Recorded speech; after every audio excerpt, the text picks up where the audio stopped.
Blacksmith of the Apocalypse. By Arcuser.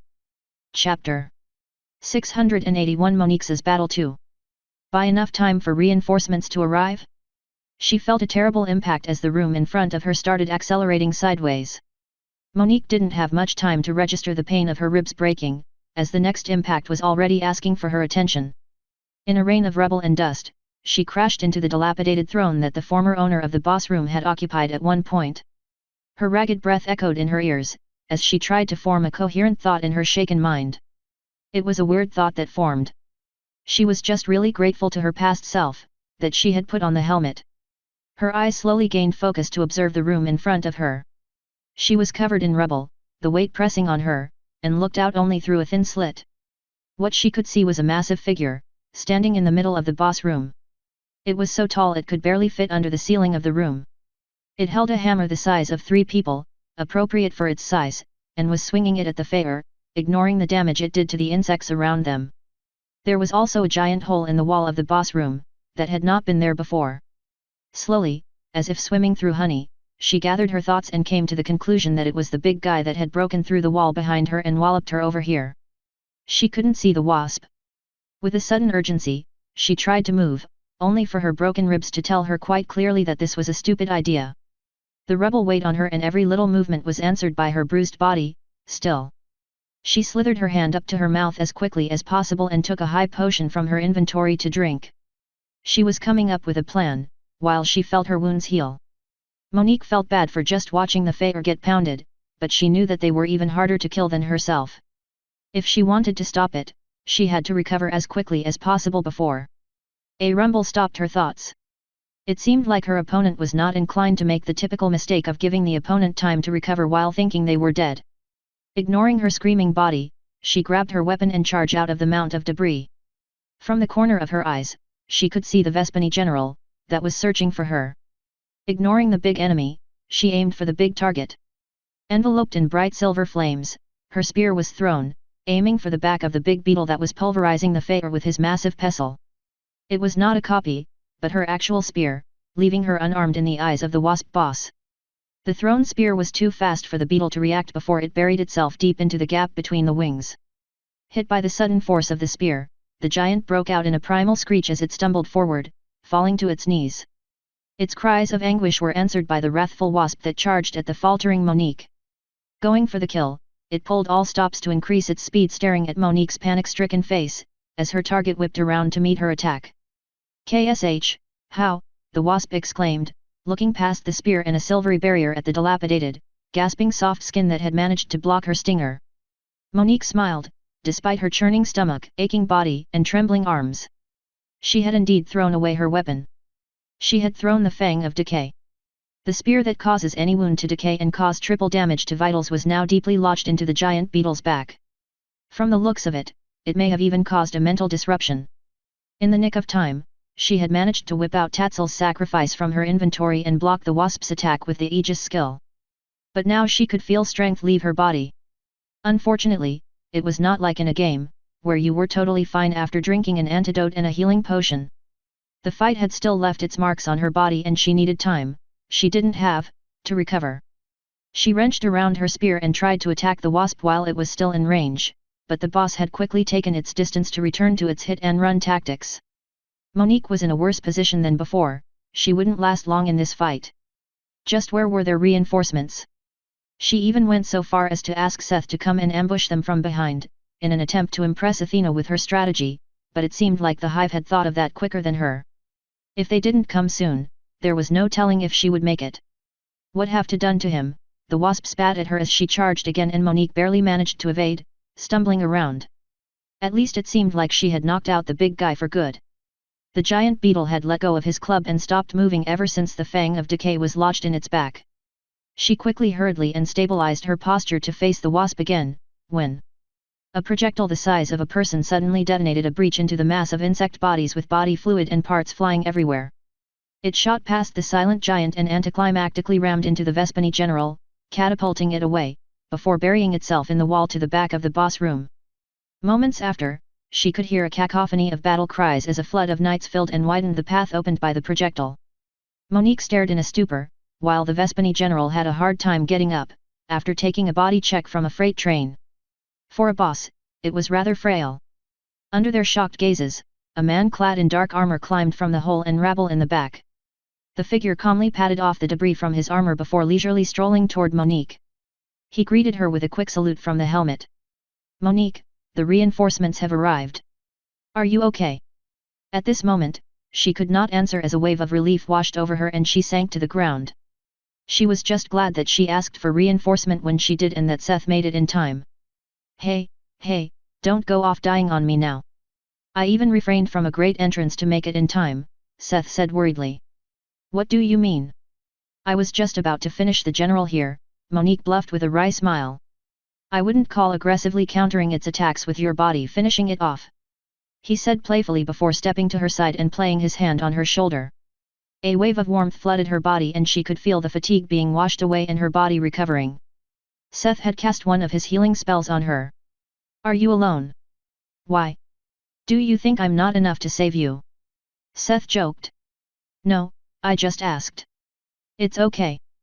The others are already back guarding the camp." In the meantime, the reinforcements of Feyre and golems allowed them to stop worrying about the writhing mass of bug bodies and bicker a little before turning toward the boss that made its way out of the wall. The wasp looked worse for the wear after taking on the Tower Master's full frontal body check. Before it could do anything, it was pinned to the ground by Tatzel's sacrifice burning with a silver blaze. Monique wasn't ready to take any chances and wanted to finish it, now that she had recovered some of her strength. However, Wait! I have an idea, don't kill it yet. Let me try something," Seth suddenly stopped her. It seemed like the Tower Master had a plan again. Monique wanted to know how much experience they would get for the boss, taking into account how much experience she needed now. Still, she stepped back and made way for Seth. The blacksmith crouched down beside the dying wasp and she could see how life quickly left its eyes the moment he touched the body. Had he harvested the soul? Monique kept watching. Only for her jaw drop to the floor. Soon after it died, without giving any experience or system notification, it started to heal. It opened its eyes and its wounds started rapidly healing. She watched on speechless as the wasp regained its health and awkwardly prostrated before Seth. Chapter 682 A New Vassal. Ding! You have used Seed of Hades and gained a vassal. Would you like to name your new vassal? So this was how he could level it. The Seed of Hades had gained a good amount of proficiency with the resurrection of the Vespani general. Seth had not expected that he would get such a valuable chance to try out this new skill when he rushed over to help Monique. He had not tested the skill so far, because he didn't want to use it on just any random mob. The blacksmith had been deliberating whether to use it on the Mantidi general but he had not decided on it yet, since he might have had a better use for the soul, than a new subordinate. Especially, when he might be able to make something more powerful if he used his own method, instead of outright reviving someone. Yet, when he saw that even Monique was struggling against the wasp, he thought it was worth a try. I will name it, Buzz. Are you serious right now? Monique asked from behind. What do you mean? It's a great name. Very topical. Seth could only shrug at Monique's dark face while Buzz was looking on cluelessly. Their peaceful moment was interrupted by a roar. Lucanidi General Leave 94, boss. Seems like the big guy woke up, Seth commented looking at the giant stag beetle coming back to life. Should we finish it off? Monique asked. She had yet to fully recover but was eager to take her revenge. No, you should rest. Leave it to the Feyre. Seth had brought roughly 100 Feyre and his various golem knights as a reinforcement. He had collected the Feyre on the way, they were the teams that had started their retreat earlier and were on their way back. The swarm of foot soldiers had quickly fallen to the Feyre and golem knights. Now the Feyre were coming over the giant boss like a swarm of rats over a human. The beetle you throw and smack them around, but the creations were unimpressed by its attacks and kept coming at it. You don't want to do this thing to that guy, she asked while gesturing at Buzz. The wasp was watching the destruction of her former colleague with a slightly conflicted expression. The blacksmith grimaced at her question. I have standards, even if you may not believe it. A giant bug holds no attraction to me. Such a big bug, it was much more interesting to see what rating its shell had and what kind of armor he could make from it. It had to be at least epic, right? It didn't take too long for the combined forces to finally mince up the massive stag beetle. A tragic cry signaled the end of the giant boss's life. Ding! You have leveled up. You are now level 87. Its death also came with the pleasant surprise of another level up. This made 2 levels he gained passively from the experience the Faer had gathered in their fights. He looked over to Monique and found her staring into the air with a frown. Is there something that displeases you? He asked curiously. It's not much, Monique said with a sigh. It's just that levels really take a lot of experience above level 90. I had the highest contribution on the stag beetle, which means I technically killed 2 bosses of a higher level and a bunch of elites, but it is just barely enough to reach 50% of level 90, she explained troubled. Hearing that, Seth felt a little bad for stopping her from killing Buzz. He also dreaded the time once he reached level 90. Any boss like this would make a big difference at that point. He would have never expected that the higher levels would hold such obstacles even for Orihuma. Even though, there was nothing to complain about. Despite maybe taking a lot of experience, at least Orihuma were guaranteed not to have a level limit, unlike other players of the system. While the Faer got busy dismantling the monsters, Seth's attention turned back to his status window. He had gained another 17 AP and he split them between intelligence and agility. 7 to intelligence getting it to 233 and 10 to agility which was now 260. Let's get going before they send more legions. For their purpose of training the Faer, it was great that the hive didn't lack numbers. However, the problem Monique encountered stayed relevant. Even the Faer could tire out when stuck in constant battle, although much slower than living beings. It was counterproductive for them to fight cannon fodder for extended periods of time without pause. If their mana ran out, they would fall into a dormant state, just like the golems, and only reactivate after collecting sufficient mana. The 40 Faer that was with Monique from the start were now in various states from an unconscious person to a bloody metal skeleton. It would take some time to heal up, wake up, and save up energy. Since the hive had devoured the corpses of its own soldiers, there wasn't too much to dismantle aside from the big beetle, which did not drop a soul to Seth's disappointment. The dismantling was finished quickly and they set off after loading the incapacitated Faer into Legion. With everything loaded up they returned to the nest that led to the exit where Seth summoned Puffles. Oh, is the great me finally allowed to come out again? The Evisor asked with an audible pout for everyone to hear. Come on, Puffles. You know you are too strong to participate in the fight. You would frighten the hell out of our victi, our enemy. Well, you are not wrong about that. But do not think this is enough to appease me. From the corner of his 6 eyes, Puffles squinted at the buzzing Buzz beside the 2. I will forgive you if you give me that one as a subordinate. It is pleasing to my eyes. Puffles spoke only to Seth this time. The blacksmith was taken aback. Why would Puffles ask for a minion all of a sudden? And especially the one Seth only just acquired. He looked back and forth between the 2. Buzz was a slightly humanoid, but mostly giant wasp. It had a human mouth and a roughly human body shape with an extreme wasp waist. It looked kind of cool to him, which was why he wanted to try the skill on it, but could it be? To the eyes of another insect, well kind of, like Puffles, was Buzz maybe attractive? Has Puffles finally hit puberty? Seth thought in horror. It's not that you pervert, the Evisor cried out in a force that gave Seth a headache. What is it then? The great me also needs court. You have one. I also want one, he said, sounding a little embarrassed. A court? Was he talking about the lords of Minas Mar? Although Seth didn't quite know what it was about, he had no reason to deny the Nightmare Centipede's request. Okay, I will tell Buzz later, that it should listen to you from now on. Happy? Yes, the Evisor answered joyfully like a child that got a new toy. Was that really okay? They loaded everyone into Legion before Monique and Seth got on Puffles to fly back to the camp. They had just set off when the blacksmith heard a soft gasp from behind him. What's wrong, Monique? Seth asked, turning around. In a surprise, he saw her eyes glistening with tears. Nothing is wrong. Nothing at all, she said, her voice breaking with emotion. I know how, or why, but I just became the chosen of Athena, she finally said, with tears of happiness flowing down her cheeks. That's great. Congratulations. Let's celebrate when we get back. Seth was almost as happy as Monique herself. Athena was one of the big deities of the Olympian pantheon. The power Monique would gain from this had no way of being weak. Seth was confident that he could put his trust in her. Having a friend gain such power, really put him at ease. Cinema Dimension. You actually chose her? What made you choose her in the end? Phobos asked Athena. The son of Ares was gratuitously allowed to take place in the row behind Hephaestus, Hades, and the others.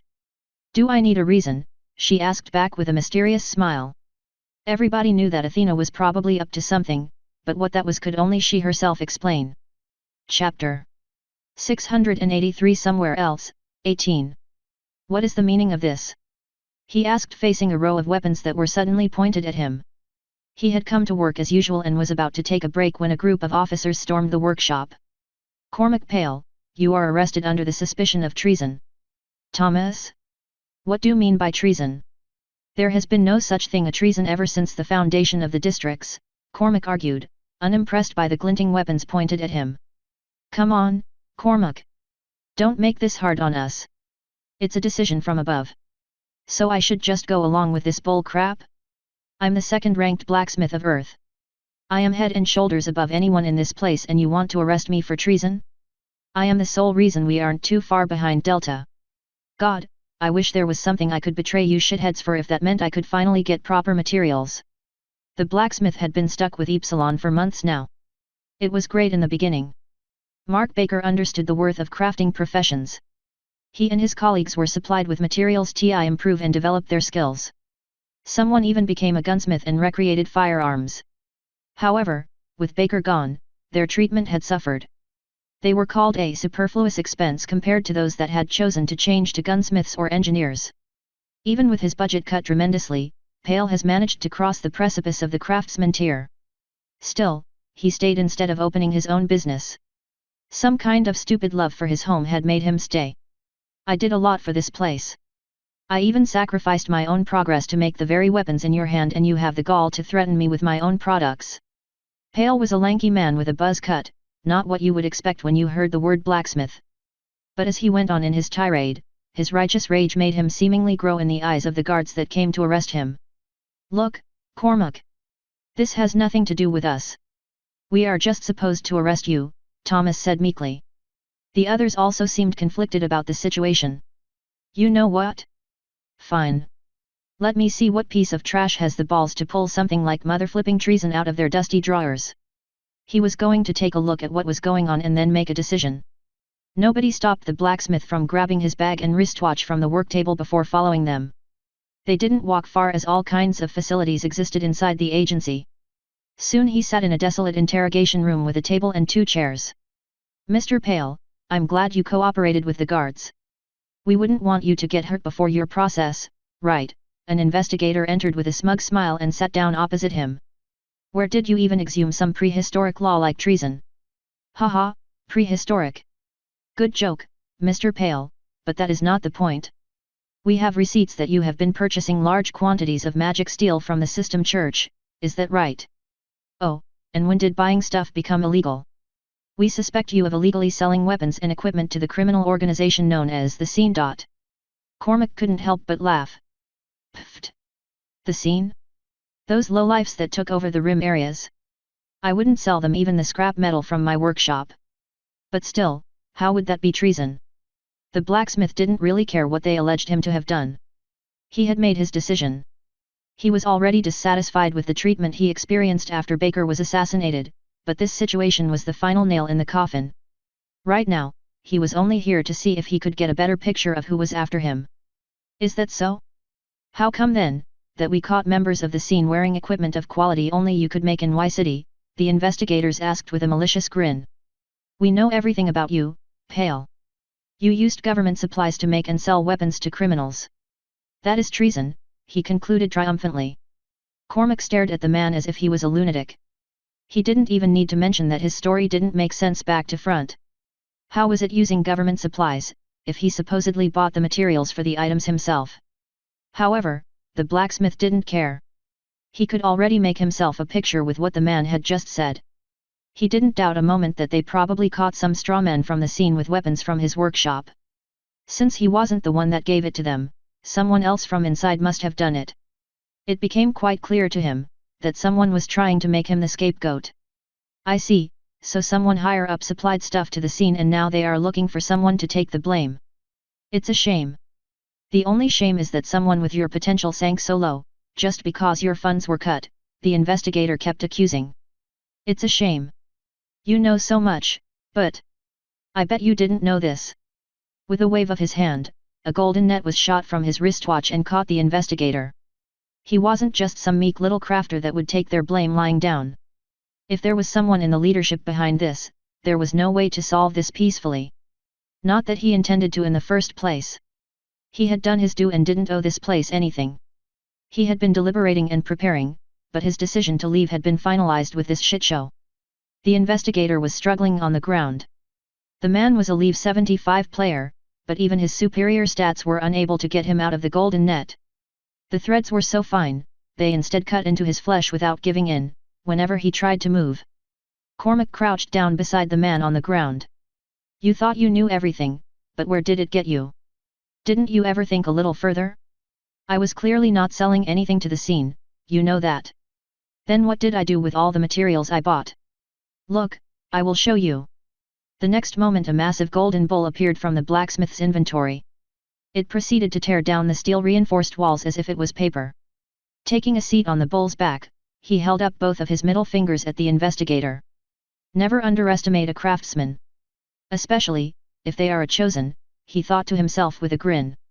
Sitting on the bull's back, the automaton became faster and faster, completely unimpeded by the walls of the agency, or people jumping in its way.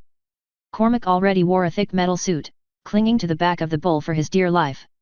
This was his first time actually riding it, and he had imagined it very differently. That's Pale. Stop him. Cormac, stop. He could hear the voices of people as he rushed by but ignored them. Y-City had made its decision, and so did he. The moment the bull broke through the outer wall of the agency building, it vanished into his inventory and was replaced by a massive golden eagle that took him to the sky. Cormac decided to leave Y-City on that day. Freed from the shackles of obligations, the only question was where to go from here. He wouldn't be able to stay in Y-City and there was no need to look back, as he kept everything important in his inventory anyway. There was really only one option for now, with Beta having fallen to ruin, he would need to aim for Mount Agra and ultimately Delta. His only problem was his level. The blacksmith was barely Leave 35. Even with his epic metal suit, would he be able to make his way through the mountains? He had heard rumors that the mountain range had gotten more dangerous. Would his strength suffice? Cormac had no high hopes to find a caravan. Travel to Mount Agra had starkly decreased because of the danger. All because their fine government had to flip off Myanmar and decided to give it their own botched try in opening a safe route to the mountain city. Because of this bunch of bumbling buffoons, he would have to risk his life to get to Agra. At least it would be a safe journey from there. With thoughts like these, he set off on his arduous journey to the west. Chapter 684 Boulder Flight. Holy Land. What is this suddenly with all of these orcs? Marcel cursed. Storms were blowing over the hills. The battlefield was filled with roaring flames, burning corpses, and glaciers full of frozen orcs, ogres, and trolls. Yet, there was no end to them. The Boulder Guild with its 2 chosen ones had already cleaned up their section and were about to start raiding dungeons when the forces of the Orc Kingdom started relentlessly invading. I hope I'm wrong, but the only explanation I can come up with is that the other guilds have fallen or fled.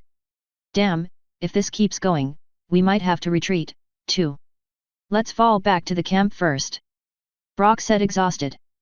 The sweating guild master and a team of guild members had finally made their way back to Marcel and Elsa. A sudden dungeon break had separated them earlier. With some effort, they made their way back to their fortified camp, where the rest of the guild was busy defending against the orc forces.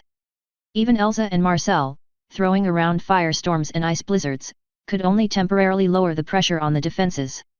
It was just enough for the team to get back into the camp. While they were out, the camp had already been under siege for a whole day. If this keeps going, we really have to fall back for now. We can't take on the whole empire alone, Marcel commented. In that case, we will have to warn Seth and Mina's march. If we leave here, a flood of orcs will come their way, Elsa argued.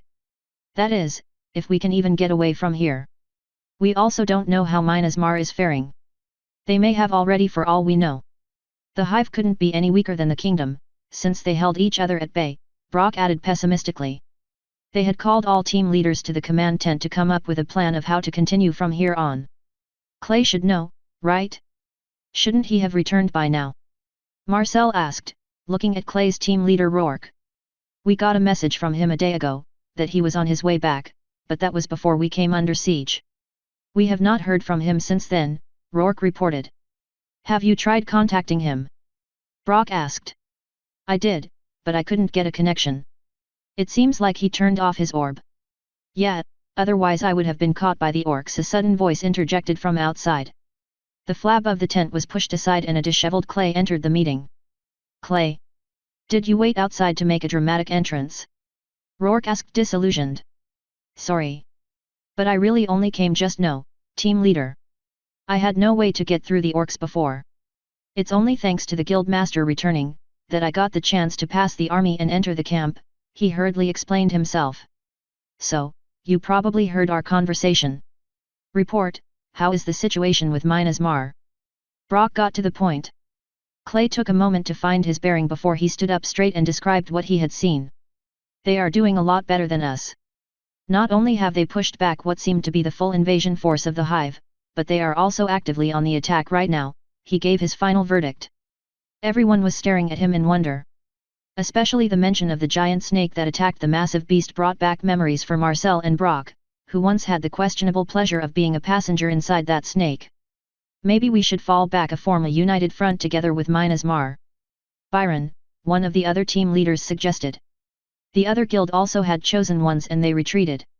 What makes you think we can stand up to both sides if we ally with Minas Mar? More importantly, what about our people in Delta?" Roxanne threw in. Obviously, there was the situation at hand, but there were other considerations.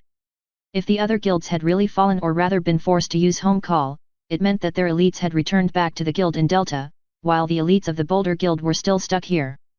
With the communications to the outside cut off by the border storm, who knew what the other guilds were up to? Roxanne's point cast a new light on the current situation. What if the other guilds fell back on purpose to strike at their guild? "Tisk, we just don't know enough," Brock lamented. Now that it was mentioned, it was really suspicious that the other guilds with their forces and champions might have lost to the orcs. It was also improbable that they would give up on the benefits of the Holy Land just to go after their members in Delta. The most likely scenario they came up with, was that their competitors had done their work, in the beginning, to lull them into a false security and retreated later so their guild would have to take the full brunt of the Orc Kingdom's retaliation. Even if it came out later, who would keep up justice for them after they fell to such a scheme? Either way, they didn't know what was true, or whether any of their suspicions were true. They kept discussing, but all these considerations just made making a decision much harder. "I think we should ally with Minas Mar," Elsa suddenly said. Her clear voice cut through the heated debate in the room. "No matter what is true, we have to survive here and return. We can thwart most of these schemes by just staying alive, and as long as we stay we will become stronger. If they really did something back in Delta, we will be strong enough to take revenge once we return." "But why would they help us?" Roxanne asked doubtfully. "Seth is a sensible man. He will realize that he only stands to gain if he helps us," Elsa answered her. "Let me translate it for you, Roxanne. Their tower master is a troll who would help us just to anger them. Ouch." "Why did you hit me, Elsa?"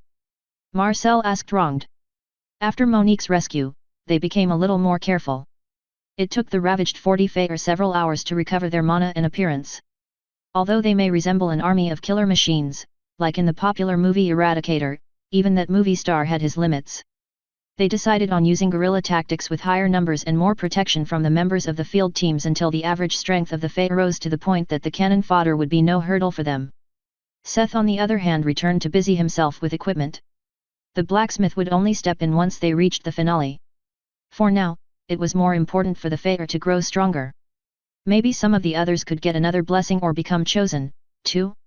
How were they supposed to milk the hive for all it's worth, if they ended things too quickly? Currently, he was back to working on Jonah's new mask. He found that he had a much easier time making a demonic grimace than making something beautiful, yet cold and merciless looking. Aside from the trouble with his artistic skills, he was also still lacking a fitting soul for this new mask. The enchantment was also still up in the air. The only thing he had decided on was the forging ballad. It was one he had learned when he was looking for a ballad for his forge right glove. There was another demon that had a connection to crafting known as Azazel, or the corrupter of man. Ultimately, Seth did not choose to write a ballad for this demon, because its power went more in the direction of vanity than crafting.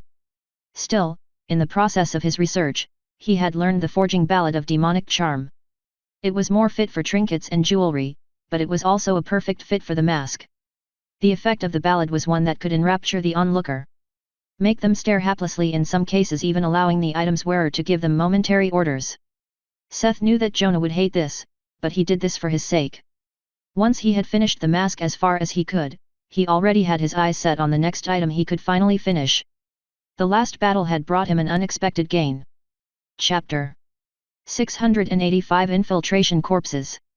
In the last battle, Seth had gotten his hands on a surprising kind of soul. Quick Scout's soul, uncommon, medium. The soul of a being born to be a scout with incredible eyesight and speed. Skill, record and play, trait, dynamic vision. These were the souls of insect monsters called Zygoptera scouts, which looked like prehistoric dragonflies. The blacksmith had managed to catch some of them and also find some of these souls after the battle. He was sure some of them had made it out, which was another reason why they decided to be more careful. Since the hive probably had an idea about the power level of the Faer now. Of course, this was a worry, but Seth couldn't help but be happy about it, since these were the perfect souls for his new Eye of Argus. The blacksmith had been thinking of replacing his necklace for a while but had been apprehensive because it was one of the first items that had been influenced by his trait. It was hard to replicate its effects, but these souls were promising. Unfortunately, the souls he had were still lacking. The trait was great, but their size and rating were not. So, he decided to invest these souls. He wasn't going to use the valuable slots of Seeds of Hades for this, he had a cheaper alternative. The blacksmith loaded the corpses of the dragonflies into the golem forge and let it do its thing to create golem dragonflies and insert soul cores into them afterward. He effectively stole the hive scouts and was going to use them against them. The best part was that the desiccated insect looked no different from a living one. After the treatment with the golem forge, the dragonflies looked no different from their living counterparts. They were perfect for infiltration. He would find the Zygoptera scout state and then he could raid that specific place and get as many souls as he needed. And then, once he had a lot of them, he would cook himself a soul soup in the soul refinery to get the best, most concentrated kind of soul for his pendant. Afterward, when he was finished with his own business, he could also have them scout out the hive in general. It was a sweet side effect of making them. Although they had Buzz, who was technically something like a trader now, it couldn't give them any real-time updates from inside. Unlike his new golem flies. The others were with the Faer on their raids. Puffles had taken Tatzel and Buzz for reconnaissance, and everyone was out except for Seth, who was working on his new toys when he heard a row of slow, heavy knocks on the gate of their fort. Outside he found a group of weary travelers. They were covered as a thick crust of blood and mud, so much so that the blacksmith had a hard time recognizing them. Their empty eyes were unfocused, only the man at the front looked at Seth with a glint of hope. "Why, you are the Tower Master of Minas Mar, right? Oh, thank goodness." The man suddenly stumbled forward, tears streaming down his face, leaving wet trails of dirt on his cheeks. "Please help us." He desperately clung to Seth, asking for help over and over. "Okay, how about you get off me first? Come in and explain what is going on," Seth finally said, keeping the dirty man an arm's length away from him. The blacksmith decided to let them in because he managed to recognize some of the faces. The one that had pleaded desperately was one of the heads of the guilds, fortunately, one that was not part of the group of suicidal maniacs that tried to pick a fight with the demonic maestro. He had also seen some of the other faces during the journey here. Overall, there was a group of roughly 40 people, caked in all kinds of dirt, grime, and blood that followed the man with heavy steps through the gate. Seth agreed to let them in, mostly because he was curious about what happened to them. What could have happened to degrade the hopeful elites of Delta to this bunch of people that looked like they had lost everything in their lives? With a snap, Seth lit the several dozen campfires around the fortified camp, for the guests to take seats, while the blacksmith led their leader to the improvised shower facilities. Not everyone in Minas Mar knew lifestyle magic to wash up with a spell. "Why don't you wash up and warm up and we can talk when you are finished?" Meanwhile, Seth stepped out and called Ceres. The revived elemental had supposedly been surveying the area, yet a bunch of randoms just came up to their doorstep without warning. "Ceres, what are those?" he asked the bird accusatory and pointed at the adventurers who changed modes from walking with their heads down to staring motionlessly into the fire. "Wow, where did all these guests come from?" the bird brain asked belatedly. I don't know what you were doing, but I want you to circle close to the camp from now on. Did you get that? Yes, I'm on it. Ceres said happily when it heard that there was no punishment. The elemental took to the skies as if to quickly get away before Seth changed his mind. With Ceres as a lookout, Seth waited for the guild master to finish before leading him to their command central to talk. Thanks a lot. Let me introduce myself, my name is Jin Ness. I'm the guild master of the Checkers Guild. The man finally resembled a human again, after a shower and a change of clothing. He now looked a lot younger, a man may in his mid-30s with a rust-red trimmed beard and short hair. After reciprocating the introduction, Seth came down to business. So, what exactly happened, that so many elite members of the guilds of Delta appeared like beaten dogs at my doorstep? Jin grimaced at the metaphor. Beaten dogs? I guess I can't really say anything against that. The simple and painful answer would be that we underestimated our enemies. You probably know that we, against the Adventurer Guild's suggestions, split up to each take care of our own sections instead of forming a united front. Seth nodded. He had heard about it from Brock. Most of the guilds decided to go solo, only some formed loose alliances with their direct neighbors. He couldn't say the conclusion surprised him. We were ambushed by the orcs and picked off one at a time. By the time we realized what was going on, it was already too late and we could only flee. We lost like half our members. The way Jin said it with deep sorrow made Seth suspicious. Why do you look so sad? They just returned to Delta, right? Jin suddenly stared at him in disbelief. Why you don't know it, yet? The Adventurer Guild deceived us. Home call is not working here. I watched my people die. The moment they halted and tried to use home call, they were struck down when nothing happened. He cried out in a bout of hysteria, tears flowing freely again. You don't believe me? Here, look.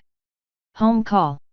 A circle of white light, resembling a teleport formation appeared around him, but the light quickly faded with nothing happening. See? They lured us here to kill us, I tell you. Seth understood where he was coming from. This was not part of the information the guild had given them. Either the guild had deliberately hidden this fact, or it was something they did not see coming. One thing was for sure, their situation just became much more serious. He would have to call back everyone quickly. Once he got back his bearing, the guild master finished his story. After they were ambushed by elites and a group of bosses, they tried to run and warn other guilds, but everyone had already fallen. The group Jin arrived with was a mix of survivors from different guilds they had picked up on the way. There was a chance of more groups like them still trying to get away, but it was slim. Thanks for your efforts. You are safe now, please go and rest. I will have to contact my people. Chapter 686. Naga? Lamia? Snake people. Anga cast a small light ball that floated over their head and illuminated what looked like the ruins of an ancient temple. Ortega's team of Oathguard had finally taken care of the tribe of Naga that had settled in the vicinity of the dungeon and could finally enter the ancient-seeming structure. Ortega has been really bummed out when they first arrived and saw the Naga for the first time. I thought Naga were beautiful women with the lower bodies of a snake. He lamented depressed. First of all, perv. Second, you mean Lamia or something like that, Morgana scolded him. The Naga they met had more in common with lizardmen. They had a snake head and a long neck, a roughly humanoid torso covered in scale that ended in a snake tail. They were more like snakes that developed arms to use tools. Ortega and his team needed a few days to take down the Naga camps built around the dungeon. In exchange, they had passed Level 70 in the process. The Naga temple was estimated to be a dungeon with an average level of 80. Taking their equipment into account, it was the right dungeon for them to raid after their level UPS. The camps outside were just makeshift buildings without much technical skill. How had the creatures built such a huge temple? It was a question they all asked themselves as they entered the massive complex. The walls illuminated by the skill were built from huge black stones, the size of a coffin. Be careful, I can see a few raised tiles. The whole corridor seems to be filled with traps. I will take the lead. Isabella, their rogue/ranger, took the lead. As a rogue, she belonged to the thief classes that were more specialized in their original craft. Stealth, dealing with traps, picking locks, and finding secrets were her forte, aside from her skills as their ranger. They walked slowly as Isabella either disarmed or purposefully activated traps that line their path. Halt! Put out the light, there are enemies ahead. I will lure them, she signaled them to stay and wait in the ambush. She walked further into the darkness ahead and shot an arrow into the darkness. They heard a dull groan, and a thud, followed by an alarmed hissing as an answer to the shot. She shot another arrow, but this time it is not the enemy that answered. The corridor before them was suddenly illuminated by an ocean of flames, revealing 3 Naga contorting in pain, unable to even scream, as their own trap roasted them. Isabella had shot the trigger of the trap, taking down 3 enemies in one shot. In this way, they made their way several floors up, facing a mix of traps and monsters. Since many of the dungeons in Delta grew inside buildings, instead of underground, it was not too weird for them to make their way up the dungeon, instead of down. It was when they entered the first boss room, a nice, wide hall. Intricate marble columns lined the lavishly decorated room with a pool in the middle. On a heap of embroidered pillows, they saw a massive young man, with a healthy golden skin tone. Beautiful, smaller ladies kept feeding him all kinds of fruits. What made the sight special was not just the size of the young man. All people were snakes from their waist down. Higher Naga servant leave 76. Higher Naga servant leave 78. High Naga Prince 3RD brother, boss, leave 81. I knew it! Ortega exclaimed triumphantly. Suddenly all eyes in the room turned to their group, prompted by Ortega's righteous outcry. The battle commenced quickly, with the Oath Guard losing any element of surprise. The servants were no problem to the team, but the boss was a different problem. When elites could be estimated to be 10 to 20 levels stronger than their actual level, then the strength of a boss was at least 30 levels above their level. With their relic-rated armor, the Oath Guard members could also be counted as boss-tier humans. However, the Naga Prince was a giant monster using a spear and magic, already being 10 levels higher than them from the start. Clinching a victory in this boss fight was a hard-earned achievement, leaving them completely exhausted. To make matters worse, this was just the mid-boss. Everyone stared at the teleport formation that appeared after the boss was cleared. They could use it to leave, or go up the stairs to the next floor. We should leave for now and contact the base camp, Anga, their healer, suggested. Although they had all kinds of buff foods and potions that could help them to quickly recover, they were not really under any time pressure. It was better to save their stuff for now and recover naturally once they left the dungeon. The regular monster was no problem for them, but the boss packed a punch. It was better if they recovered and came back later to level more and face the next boss. Nobody disagreed with that reasoning, they were simply too tired to voice their opinions. No potion could beat a good sleep. Using the teleportation circle they instantly appeared outside the entrance to the temple. The moment they got out, Ortega's communication orb started vibrating. Tower Master, the knight asked surprised. Finally you answered. You are the last group unaccounted for. You have to return as soon as possible. What is going on, Tower Master? Morgana came from the side and asked. We got new information. For some reason home call does not work anymore, so don't take any risks while thinking you could just use it to get out of the danger. We are assembling everyone to talk about our next steps. Come back as fast as you can. With that, the call ended and they all still dumbly stared at it. I guess, that means our dungeon dive end here, Ortega muttered after a long moment. For now, at least. Morgana agreed. Although it wasn't sleep, they took their time resting at the dungeon entrance that was surrounded by the fortifications of the Lesser Naga. Since the Tower Master had emphasized speed, they used some of the potions to regain their peak condition quickly and set off as soon as possible. Don't worry, we will wait for you. While resting they contacted the other Oath Guard teams. Since Seth had also emphasized safety, it was no surprise to hear that the other teams had already made up the plan to reunite and return to the base camp in full numbers. It was safest to move in a herd, as they said.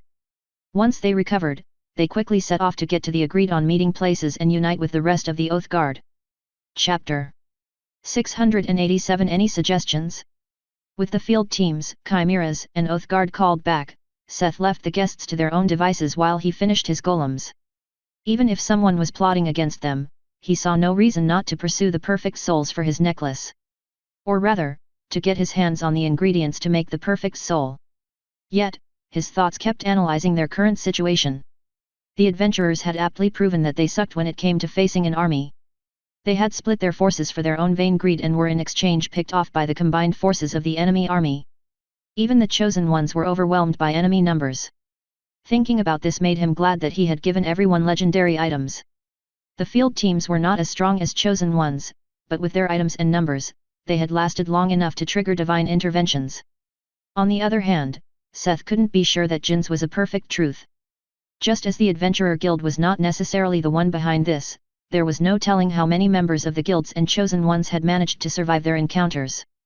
The blacksmith really disliked these types of situations. Instead of coming up with some intricate scheme to deal with the situation, he rather wasted some time assembling everyone, so they could decide on what to do together. In the end, it did not necessarily matter that home call was not working. Aside from the Oath Guard and the Chimeras, there was nobody from Minas Mar present, weak enough to be in mortal danger. Even if all insect generals ambushed one of the groups, with the recent changes it was uncertain who would be the one retreating. Each field team was now leading 80 fire. Each field team now had chosen and blessed ones. Each member of the field teams had at least one legendary item. As expected, nothing big enough to hurt any of them happened and they returned to camp the quickest. As the others were trickling back in, Seth's new scout golems set off to explore. "Did you wait long? Pardo, you are back. You were the last ones to return." A few days later, Seth greeted the Chimera leader, as the orc-headed bear entered the room. Like the Oath Guard, the Chimeras had been busy pacifying smaller dungeon territories. Although those places were now unprotected, there was nothing they could do about it. Facing the Hive and the Orc Kingdom without home call, it was better to assemble in one play and defend. They wouldn't repeat the mistake of the guild and allow anyone to pick them off one by one. After filling everyone in on the current situation, Seth turned to Pardo again. "Pardo, are there any chimeras that reached their max level?" the blacksmith asked the chimera. The max level. It was a growth ceiling, something very common for the people from system worlds. Only very talented people or those blessed by the system like Orihumas had no growth limit. Although it was common knowledge for normal players, it didn't mean many people ever managed to reach their limit at all. In that way, the chimeras were lucky and unlucky at the same time. This was also the reason why half the chimeras stayed back at Delta and Agra. As creations of the theocracy of chains, they were lucky enough to be recognized as players and not monsters. As players they had a growth limit and once it was reached dungeon diving wouldn't be effective for them. Once they reached their max level, they could only use other methods such as potions, equipment and skills to grow stronger. Experience didn't matter anymore. Pardo nodded with a depressed expression at the question. About a third met their limit in the early 80s. "Don't worry about it. I didn't try to sour the mood. We need a few volunteers to test if home call is really blocked." Seth didn't voice it out low as it may have sounded a little harsh, but if they found that it still works, they would be the smaller loss. After all, they had come to train their troops. Once they reached the max level, the goal was technically fulfilled for the chimeras. Jin also was not present. He might have thought that Minas Mar didn't trust him if he saw them testing if the system function really was not working. When the chimera, a human with fish scales covering his body, tried to activate home call, it was quickly confirmed that it really did not work. "So? Any suggestions on how we should act from here on?" Seth asked into the round of friends and closest advisors. Smoke was bellowing in the narrow valley. Signs of battle marred the fort that looked over the Holy Land. Nobody was left to stop the flames, only remnants covered the floors and blood was flowing in rivers. "Why are you doing this?" Beemant coughed. The once glorious leader of the Adventurer Guild's detachment in the Holy Land was propped up against the wall. Both his legs were missing. His one remaining arm was busy covering the wound on his stomach and stopping his gut from spilling out. How had this happened? The dying man stared at the single perpetrator. They confirmed he was a member of the guilds. He had returned a day ago through the resurrection room, which meant he died in a dungeon. Why was he suddenly so strong? Why did he attack them? Tisk, tisk, tisk. It would have been better if you had not woken up. You could have saved both of us so much trouble, a man answered with a smooth, mocking voice. Look what happened to your nice little fort, just because you had to try and fight me. The guild won't let you get away with this, Beemant groaned. The guild will never know what happened here. In the end, this will simply be a story of a bunch of adventurers that overestimated themselves, the man said confidently. Ha! We have our ways. They will know what happened here, no matter what you do. Maybe, but it will be too late by then. I will have already grown to the point that nobody can stop me, he answered with a chuckle. Arrogance, Beemant spat out. None of these people had ever experienced how vast the pathworks were. The adventurer had a hunch about what this man's powers were and he knew that if the Adventurer Guild really went for it, there was no way for him to escape, or overcome the power difference. If you will excuse me now, I have things to tend to. In a swift motion, the man's hand stabbed into his chest and pulled out a slightly mashed heart. Beemant had no way to react and could only stare at the man as he lifted his heart to his mouth and started devouring it. By the time he had finished his meal, the light was long gone from Beemant's eyes. Humming to himself, the man wandered off. There were a few meals to harvest and he had to be quicker than the fire. While walking he was musing to himself. When I'm done here, should I wait for the little birdies or should I go out to hunt them? Chapter 688 Breaking and Entering. Jin had already given his opinion on this beforehand. The leader of the guild remnants was intent to leave the Holy Land as quickly as possible and return to Delta. He was convinced home call would work once they got past the storm. On this note, none of the people of Minas Mar agreed with running away. Many just watched, but all suggestions given were different strategies to go on the attack. To finish off the hive and then leave, to wipe out the hive and the Orc Kingdom before leaving. Pardo even suggested attacking the Adventurer Guild's stronghold and taking it over, before monopolizing the Holy Land. Others suggested holing up where they were and seeing what the enemy would do. There was no guarantee that the Adventurer Guild was behind the space lock. If they simply built up their fortification and waited, the culprit would come to them in the end. Seth listened to their suggestions to get other perspectives on the problem at hand. What became rather clear, was that none of them gave a flip about home call not working. They were confident that they wouldn't need it in the first place. He was really proud. All right, after hearing all your suggestions, I will tell you mine. I'm sure you all will like it. He opened to the reveal of his plan. In an attempt to break the siege, the Boulder Guild led an all-out attack against the Orcish forces. This was a grievous memory for all of them, as it was also their time to realize that home call was blocked. They had lost a lot of good people in that charge. Only 2/3 of their elites had managed to break through and make an attempt to flee. Their mounts and pets were even worse off, having paid the price for so many of the members being able to escape. They had lost a lot more than was obvious at first glance. Grinding their teeth, and holding back their tears, they had to transition to a more covered way of travel after their initial escape. Even the two great chosen ones, were hiding like rats together with the others as they traveled only by night, from cover to cover and leaving as little traces of their presence as possible. The orcs were always hot on their heels. At night they would hear the howling of wolves in the distance, a sign of the goblin riders pursuing them. In the daytime, when they were resting, it was not weird to see orc troops in the distance. It was more than obvious that they were traveling through enemy territory. Fortunately, Clay, the rogue, had managed to survive their escape relatively unharmed. At least they could be sure to go the right way as Clay acted as the guide. On the third day of their journey, they got a confirmation that their decision was the right one. The day guards reported of armies led by high-level boss generals passing by. Had they stayed in their camp, they might have been completely wiped out. Even though we got such power, Marcel muttered, balling his fist so hard that his nails dug into his flesh. The always cold Elsa was also biting her lips to the point that Brock could see a small stream of blood running down her chin. Both were controlling themselves not to jump out of fight a battle to the death. It was not that Brock was not feeling sad and frustrated, but he was much further away from having the power to change their current situation than those two. The guildmaster was able to accept his own weakness and that he wouldn't have been able to save any more of them. Pulling themselves together, they followed Clay as quickly as possible for the rest of the way. When they finally reached the ledge above the plateau where Minas Mar had set up their camp, Brock and the Boulder Guild had overcome an arduous journey. "What is this?" the guild exclaimed. Even Clay looked stumped.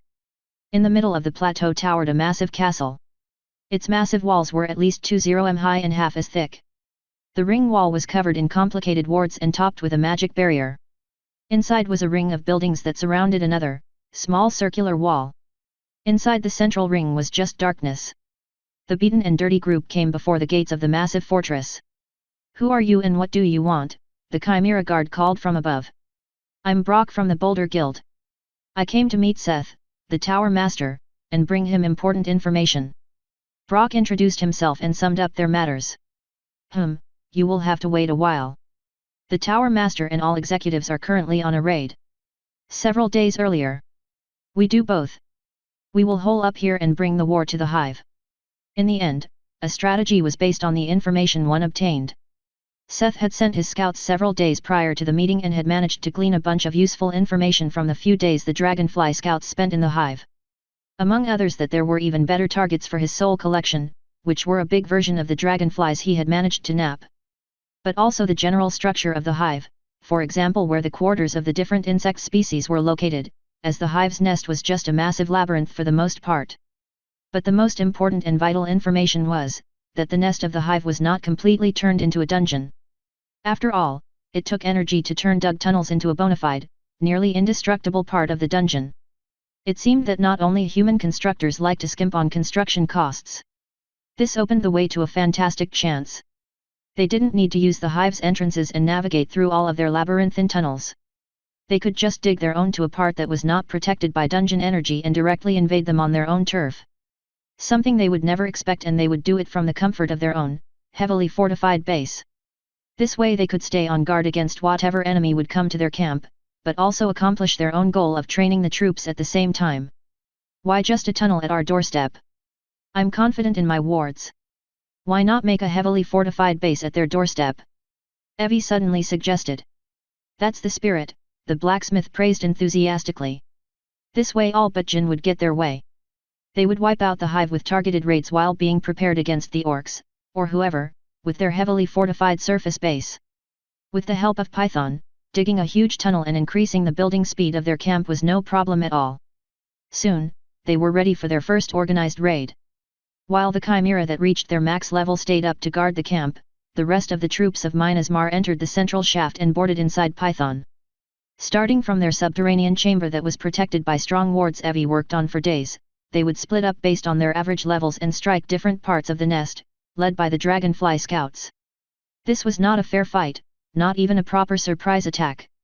Minas Mar infiltrated with the intent to kill everyone silently in their sleep and make off with the greatest possible experience gain before anyone even noticed their presence. Chapter 689 Solo Burglary. Seth was alone on this one. Tatzel and Puffles were following other groups as support.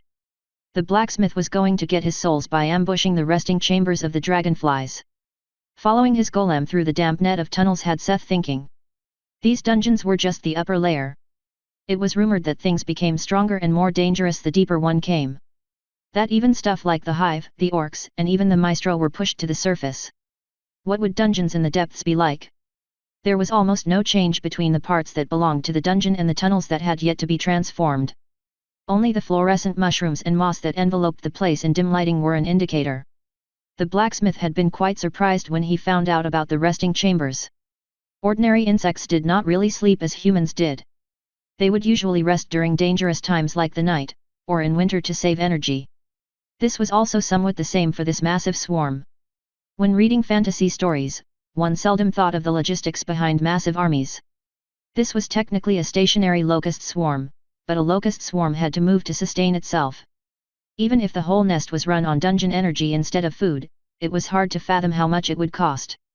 How did the hive solve this problem? The answer was resting chambers. When not needed, these lower-ranking units and drones would spend their time in a dormant state in freezing cold dungeon rooms that would only be warmed up when they were needed to be sent out. He knew from Buzz that only a small part of the army they had seen outside was always active. If not woken for a big offensive, they would be stored away like robots. This way the hive saved a lot of energy. It also gave Seth and the people of Minas Mar the chance to launch a night raid, a dungeon break-in so to say. He followed the golem into the remnants of a different dungeon. While the insects didn't bother with embellishment, this section looked more like a medieval ruin. All kinds of remnants of activated traps and dried blood decorated the corridors.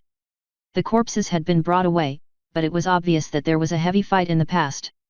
The hive didn't seem to be bothered by losing a lot of cannon fodder to traps. He followed the dragonfly several layers up the stairs. It was kind of refreshing to be able to just tour a destroyed dungeon, even though it was assimilated into the hive. Seth could tell that they got closer to the surface. Finally, they reached a massive entrance hall with a high ceiling carried by dozens of massive columns. It reminded Seth of dwarven craftsmanship. Inside were rows upon rows of dragonflies of different sized, it was like a plane hangar. The room was cold enough for him to see his breath. Leading away from the entrance hall he saw several, wide, comparatively crude passages, leading to more hangars. The dragonflies in their state of torpor were absolutely motionless and showed no reaction to the unexpected visitor. It was almost eerie. Seeing his helpless victims, Seth had many ways to kill them. Burning them would have caught too much attention. Chopping each of their heads off was tedious. The blacksmith came up with a more elegant way. His initial plan was to use earth magic to close off the sleeping chambers of the dragonflies from the rest of the nest and use the chamber, firewood, and the draconic titan flame to generate carbon monoxide to silently kill the dormant insects. This was his original plan, but it was thrown out the window when Seth finally saw the room with his own eyes. The sight cast a smile on his face. The dormant insects were actually in a state close to death, and the spirit blacksmith found their soul only hanging on by a thread. He already had experience with similar kinds of situations, such as the sarkists he met, which felt like a long time ago. The connections between the insects' bodies and their souls were still stronger than as archists, or someone close to death, but Seth had also grown since those times. Especially his equipment gave him much better support now. With a gleeful smile, he brought out the demonic harp. If he could steal the insects' souls with a song, why would he bother with scientific gimmicks? Demons had the skills and magic to outright steal souls, even without a deal. One to be mentioned here, for example, was Vine, who also lent this power through demonic ballots. However, the cost was always a percentage of the souls gathered this way. Seth was not willing to pay that price at the moment, which was why he did not go this route. Since their connections were weak, he had another option. There were other songs like Soul Shock that worked with the concept of harming an opponent's soul, which could weaken the bond enough for the passive collection effect of soul capture to break it. The blacksmith decided to use the most soul-harrowing song he could remember. He could have also used his anvil, but this also had a high chance of alarming the surrounding, which was why he opted for something more covert. The demonic lyre and panpipes started an almost bright and cheerful tune. "We're no strangers to love, you know the rules, and so do I." Filling the white hangar, the demonic tune started seeping into the cold bodies of the dormant dragonflies. The frozen insects could do nothing, as the disgustingly sweet demonic power seeped into their bodies, wrenching away their souls. "I'm never gonna give you up. Never gonna let you go. Never let you run away and escape me." Helplessly, the dragonfly could only suffer in silence as the connections of their souls and bodies were eroded away. As the bard belched his hypnotic harmony, one by one, the small orbs of souls started detaching from the stiff bodies and flew to the bard. Hundreds of souls were collected by soul capture, and the counter in his status window was roaring as the numbers shot up. Watching the number of souls at his disposal shot up like this was exhilarating. It gave a certain spring to his step, as he pranced and danced through the resting chambers, followed by the floating lyre and panpipes floating beside him. A singing, soul-robbing shadow, dancing with glee through the rows of frozen dragonflies. Finally, after some time, he heard a notification. Ding! Skill, Soul Capture Leave 7 has become Soul Capture Leave 8. It had been a long time since one of his class skills leveled up.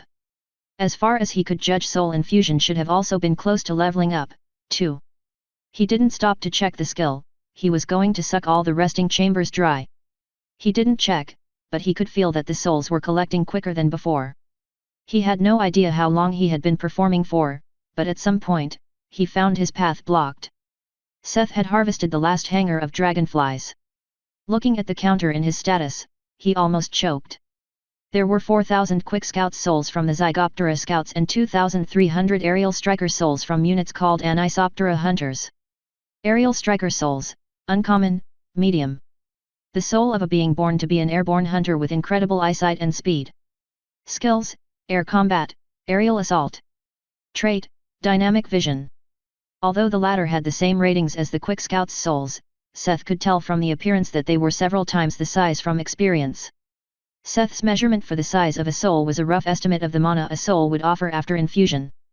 Medium ranged between 100 and 1000. When the Scout souls were at the lower end, then the Striker souls were in the upper end of this spectrum, close to being big souls. This meant he had just earned over 2,000 almost big souls. It didn't end there. Obviously, each soul also came with a body. After finishing his harvest, Seth started packing away as many of the bodies as he could. It was the first time that he felt that the stack size of 99 in his inventory was constricting. There was no way to take all the bodies. Despite having close to 100 slots now, he had only freed up about 20 before coming here. So he filled his inventory with one stack of the smaller scouts while getting 20 stacks of the hunters. He also put a bunch more into Legion, and even filled the Golem Forge, taking as many as possible of the unharmed bodies with him as he could. Seth had always been of the opinion that they lacked in aerial units. Chapter 690. Like a quarry. Holy Land Orc territories. The massive metal club smashed into the earth, exploding earth and rocks in all directions. After an arduous fight, the ogre general was the last one standing before her. His black blood drenched the intricate armor covered in magic runes. Their surroundings were covered in corpses of humans, orcs, hobgoblins, and ogres. She ground her teeth at the sight of her dead comrades. They had been ambushed by the boss and his troops on their way back to camp and forced into a hopeless battle to stop these troops from finding the rest of their guild. If only home call was working, if only she had been stronger. The only reason she still stood on the earth drenched with the blood of friends and enemies, was the fact that she was the chosen of a deity called Aeolus, the keeper of wines. Otherwise, she would have been exploded into bloody bits by the giant club, just like the ground just now. The two combatants stared into each other's eyes when the ogre suddenly lowered his club. He looked down at her with cold eyes, full of human intelligence. He smashed his humongous fist against his breastplate twice and took a deliberate step back. An obvious signal that he was ready to end this battle here. She was frustrated, terribly so. Even if she wanted to use the chance for a surprise attack, even if she wanted to keep on fighting, her strong posture was just a facade. She was exhausted, her knees were weak, and she could barely keep them from shaking. The hand holding her dagger had barely any grip. She was frustrated with her own weakness, with the body betraying her at the most important moment, despite becoming a champion. With a wary heart, she could only accept the mercy and watch the ogre's back as he trudged away with heavy steps. It was the right decision. The boss still had the power to walk, while she was just waiting to sink to her knees in exhaustion. Drinking her last stamina potion, she stayed where she was and waited for a little of her strength to return. She had survived a terrible situation, but now she had to return and face her comrades and explain what happened. Cautious simple steps slowly brought her back to the place where their team had been camping. She didn't rush. As weak as she was now, every bit of strength was important if she wanted to make it back to her people. She couldn't collapse somewhere along the way or get killed by wandering soldiers. She reached the small, hidden cove in the evening. However, the camp was empty and the fireplace was cold. I knew it was a good idea to wait for a little. A joyful, yet hair-raising emotionless voice spoke from above. Looking up, there in stark contrast against the blood-red sky of dusk she found her companions, hung and dismantled like a quarry. Sorry, little birdie, but your nest has already been ransacked. Seth was the first to return to their subterranean stronghold. It wasn't too surprising, since he spent most of the half-day he was away walking. The others, even with their greater numbers, had their hands full with slaughtering the enemy one by one. While Seth came back with a bag full of dragonflies, he could also look forward to the fair bringing home huge numbers of cannon fodder, while the Oath Guard was tasked with killing different units of soldiers. If he wanted to, he could revive the hive as a golem army, he thought jokingly. The only ones coming back empty-handed were the field teams, as they were protecting the other teams in case of emergency and not actively attacking anyone. To gain anything, they would need to hunt the elite units, but those were the only units that were always active at the core of the nest. They intended to leave them for last. The chimeras guarding the stronghold informed him of visitors at the surface, so Seth used the magic elevator Evie and Allison came up with to travel back up to their castle. "Who's knocking at my door?" the bard's voice echoed over the plateau. Looking down from the massive wall, he saw a makeshift camp of tents hugging said wall. It seemed like someone had already made themselves comfortable. "What do you mean knocking? We have been waiting here since morning. Please let us in, we have to talk." Brock shouted back, aggrieved. It seemed like his nerves were a little strained. It didn't stop Seth from teasing them a little. "Really? It seems rather cozy down there. Are you sure you don't want to stay outside a little longer?" Despite what he said, he already gave the order to unlock the magic gate and barrier. Before Brock could say anything, they heard the rattling of chains and the light of the barrier dimming on the gate before it slowly opened. Although the wall was massive with a 20m height, the entrance was just big enough for a truck or carriage to enter. Most of the Boulder Guild stayed in their camp outside for now, while Brock, Elsa, and Marcel entered. "Seth, we have to talk," Brock repeated the moment he met Seth at the other end of the tunnel that led through the wall. "Sure, but how about you come in first? Warm up, and eat something. Then we can sit down and talk." Brock seemed to want to argue but halted and agreed in the end. Seth asked someone to bring Brock and the others to the dining hall. Seth on the other hand made a quick visit to the storage rooms to relieve his inventory spaces a little. Afterward, he met the three from the Boulder Guild in the hall used as command central. It was currently empty since everyone was still on the raid. For someone that offered help, you seem pretty beat up. What happened? Seth opened the conversation. Brock grimaced when he remembered their initial attitude. At the time he thought he wanted to return a favor because Marcel and Elsa had become champions of gods. He thought they were now in a position to help, but he now realized that he had just underestimated the power of Mina's march. Being chosen was a great power, but it obviously was not all. There were many things that quantified strength, and even if Mina's Mar lacked champions, they had plenty of other things that gave them power on par with that. When thinking of the scene Clay had described to them, he felt almost a little embarrassed that he had offered their help. The guildmaster described everything that happened to them recently. How they found out that home call didn't work and their initial suspicions that the guilds may have colluded against them. Well, I can calm your minds on that matter. The guilds are in a worse position than you. Some of their survivors came a few days prior to you. They also met the overwhelming force of the Empire and could only flee. Jin Ness, their temporary leader, is convinced the Adventurer Guild lured us here to die. The guild? But why? Well, isn't that the question we all would like an answer to? The only thing we know for sure is that our easy escape method is blocked. And how does Minas Mar intend to act from here on? Elsa asked emotionless. Us? We will do what we came here for and leave when that is finished. We are prepared if someone tries to stop us. Neither Seth nor anyone else thought of leaving before the hive was wiped out. It followed silence as the other three fell into thought. Then, could we stay here and leave once you are done? Brock finally asked. Chapter 691 Artificial Trait. Despite the tension and uncertainty of their situation, nothing happened at all. Several days went by after the Boulder Guild had arrived, and the guild member returned to their fortifications. The hive was enveloped in a disconcerting silence. They had prepared for a counterattack or a full-on invasion. Instead of throwing everything they had at them, the hive only stationed a few guards at the tunnel they had used to invade. After the dragonflies were wiped out by Seth, they also became wary of the golem scouts and destroyed his babies the moment they entered the nest from anywhere. Solely the fact that most entrances and surface nests were closed up and abandoned was the only recent info they managed to gather. Either the hive was brewing up something, or they had genuinely retreated. In the case of the first, they could only wait and prepare. Seth was not ready to risk anyone getting ambushed in the tunnels. If it was the second, then Minas Mar was ready to accept the outcome.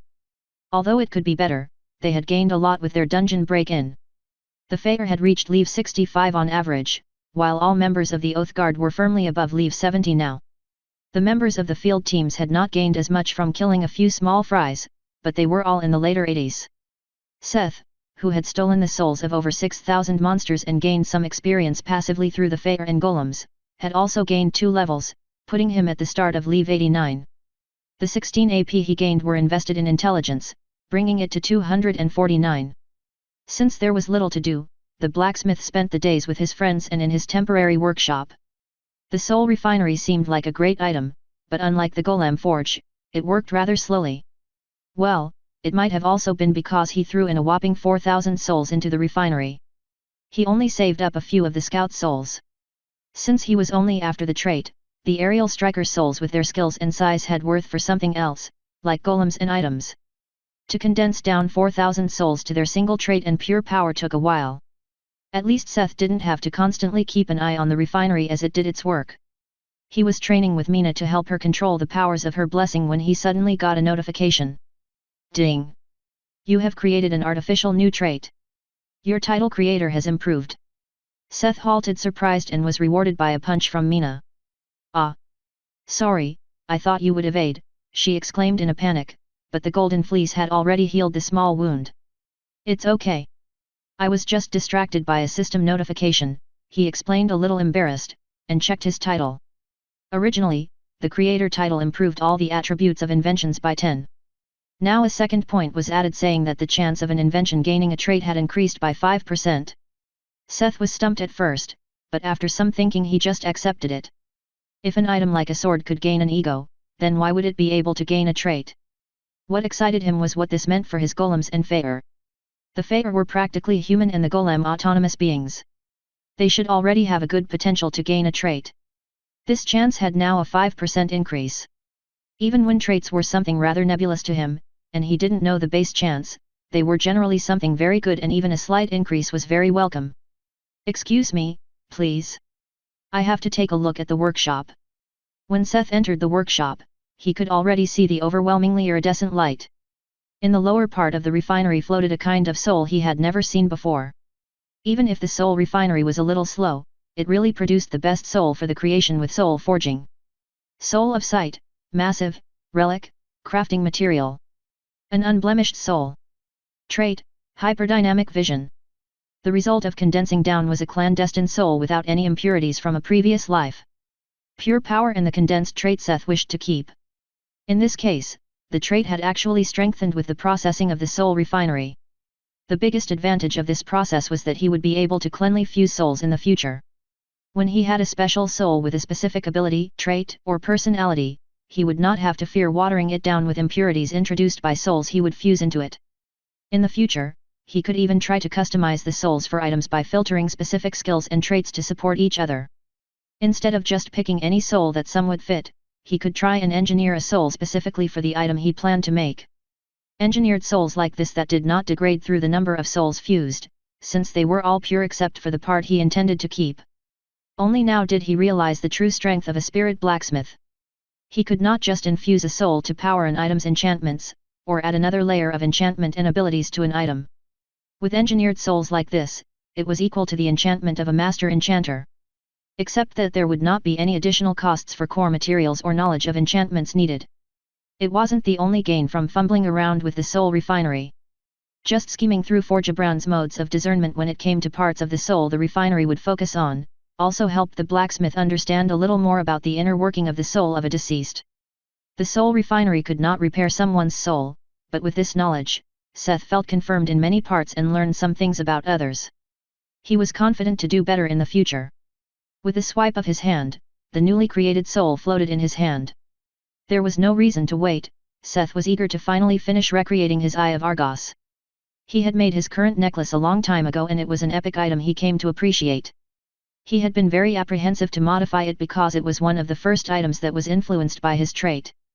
However, it could no longer really keep up with his other items. Since it was not a relic, there was also little chance it would grow to become legendary. His only option was to make a new item to incorporate his new skills and materials. With this soul he had gathered all the materials he needed. The soul of sight, legendary Olympian silver for the socket and the refined beast core of a griffin, generously donated by Vagra who became a golem mount. The core could improve strength, agility, and vision in a similar way to the clairvoyance enchantment when supplied with mana. As an epic material, it was a higher-ranked material, the crystal eyes of the hundred-eyed giant. When forging the new pendant, Seth sang the Ballad of Stellas, an owl demon well-versed in astronomy, herbology, and gemology. It was an epic ballad that not only came to the ballad with night vision that was supposed to help when spotting stars, but it also came with a low-tier appraisal skill that could help identify common and uncommon herbs and gems. The price was that Stellas would be able to see through one's eyes when using these skills. The reason Seth was okay with this, was because Stellas was probably the most sympathetic of the more powerful demons out there. The demonic prince was a pacifist only interested in new knowledge. The only enchantment Seth added to the back of the pendant was spheric vision. It was a master-tier enchantment the blacksmith had purchased at the auction house for a whopping 50 gold. The Eye of Argos had a skill called Expanded Field of Vision. It was the only thing he was unsure to be able to replicate without the crystal eye of a giant. Since Seth had put a lot into learning how to cope with the 360 degrees vision, he chose the spheric vision enchantment, which had the same effect, to replicate the skill. The next step was soul forging. Chapter 692 Sight of Thaya. With spirit forging on level 8 and all his basic crafting skill being master tier, he was able to create an almost perfect soul replica of the pendant using the soul of sight. The hardest part came when he started to engrave the soul pendant. A blazing light suddenly filled the workshop as Seth felt a brilliant and benevolent presence behind him. This was Thaya, the White Shining. She was a titan and the goddess of vision, light, and brilliance of precious metals and gems. The blacksmith had saved the blessing of Thaya for this moment. He could feel her curiosity as she looked over his shoulder while he engraved her sigil into the soul. It was a simple circle, that was filled with rays that were emitted from the center. When he finished the sigil under the watchful eyes of the deity he could sense something, almost like an acknowledging nod. From the simple circle filled with engraved rays, dozens of rays engraved themselves all over the soul pendant. They kept bouncing against each other and the borders of the soul, creating an intricate geometric pattern. Thaya's presence vanished again, the enchantment was finished. Seth let out a sigh of relief and took a short break. It had been a while now since he felt the presence of a god. It was weird, but the higher his level became, the clearer he could feel the massive chasm in power that existed between a mortal like him and an immortal, divine existence like Thaya. Once he got back his bearing, Seth turned to infuse the soul armament into his physical vessel, before quenching it in the waters of Styx. Ding! You have finished a legendary item. Ding! A synergy between powers has changed your item. Ding! A synergy between powers and materials has changed your item. Ding! A synergy with you trait, Olympian myths has changed your item. Seth wondered when he heard how many changes there were, and he almost choked when he used his appraisal to take a look at its powers. Sight of Thaya. Legendary. Durability 9000. 1 Blessing of Wind. 2 plus 200% power on skills and spells. 3 Griffin Energy. 4 Herbology of Stelas. 5 Grants Trait, Thaya's Vision. 6 Passive Skill, Thaya's Discerning Eyes. An amulet partially granting vision of a goddess. Created by Master Smith, the first Master Enchanter and Master Goldsmith of Earth. Some demonic power and mysterious means had been used in the crafting process but were mostly purged or absorbed by the divine power of Goddess Thaya, making the amulet a semi-divine object. Requirements: Seth Smith. The first 2 options were those granted by the Olympian Silver, the third was the power of the Griffin Core, which buffed strength and agility by 50. The fourth was part of the power of Stelas, the allowed him to appraise common and uncommon herbs. Aside from these, there were only 2 other effects and he had not expected either of the 2. His shock only grew when he checked what these effects did. The trait Thaya's Vision incorporated all the missing side effects and more. Night vision, spheric vision, hyperdynamic vision, clairvoyance, sharp eyesight, seeing through deceptions like high-ranking illusions and lies of those with weaker willpower than the user. They would all become active once he wore the item. Seth gulped heavily. He still remembered his first experience with expanded field of vision. Although he was happy about the powerful trait, the blacksmith could only hope that his brain would not be fried by the skill. Lastly, there was one skill. Passive skill, Thaya's Discerning Eyes, no cost, no cooldown. As the goddess that gives precious metals and gems their brilliance, Thaya's eyes can appraise all precious metals and products made from them accurately. Thaya's Discerning Eyes also assist in locating precious ores, gems, and metals within the field of view. Thaya's Discerning Eyes can accurately gauge the power of anyone below the legendary level. So this was most likely the skill that absorbed the gemology of Stelas, while the trait had obviously swallowed the night vision. Seth stared at these 2 descriptions for a long time before letting out an appreciative whistle. He had definitely managed to make an improved version of the Eye of Argus, even if the trait was going to melt his brain. With the slightest bit of apprehension, he equipped the new necklace and tumbled from the wave of information that suddenly flooded his brain. But it was only the very first moment. Like a cool and refreshing film of water, he felt an energy emitting from the necklace that soothed his brain and quickly allowed him to get used to the new trait. Seth was quickly able to block and unlock different parts of the trait, but even if he used it all at once, it didn't feel like his head would explode. This trait was much more similar to an ability at this point, and Seth could quickly adjust it to a comfortable level. The ease at which he was able to switch parts of the ability on and off instinctively was a great advantage to the Eye of Argus, as it was much more intuitive to use than switching skills or passive skills on and off. Before he knew it, it had already become dark outside.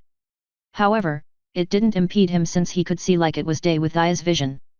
To test the ability, he climbed to the walkway atop the wall and looked over the plateau in a 360 degrees view. He was able to see everything in and around this part of the canyon. He was able to focus on every stone and grain on the plateau and see them as if he was holding them in his hand. Adding Thaya's Discerning Eyes to his sight, he suddenly saw a flood of indicators about materials dotting the surrounding. Most of them were ordinary materials. As he was looking, he read iron ore, hematite, iron ore, jasper, bloodstone, Verksleeve 91, iron ore, hematite. Wait a minute. Verksleeve 91. Name, Verks. Title, Elusive Scout. Level, 91. Age 32. Class, Phantasm Walker / Ninja. Race, Hobgoblin. Sex, Male. Affiliation, Kazdam. Status, Healthy, hidden, focused. Hidden under an illusion in a small crevice on the faraway cliff wall, Seth spotted a visitor. And he was able to see his full status. The hobgoblin had the proportions of a lean human, clad in a grey leather cloak. As a humanoid monster, his stats and attributes were around the same as a player's. Verks in particular had similar stats to Mina without equipment, as they were both assassin types with magic abilities. What was interesting was that the hobgoblin also was not naked. The garb he wore was made up of rare and epic set items. It seemed like Kazdam, the Orc Kingdom, worked similarly to a human kingdom. Unlike the hive, which relied on numbers and inborn capability, the hobgoblin was well equipped for his job. Too bad Seth had a new item and spotted him, but who knew how long he had been there. Seth was deliberating whether he should immediately shoot the peeping Tom, or use the situation to his advantage. Most of the troops of Minas Mar had not made an appearance on the surface for quite some time. Did the hobgoblin already an estimation of their strength, or would the Orc Kingdom underestimate them if he left him alone? Meh, this is getting too complicated. Let them come as they may. Seth shrugged and let go of the complicated thoughts.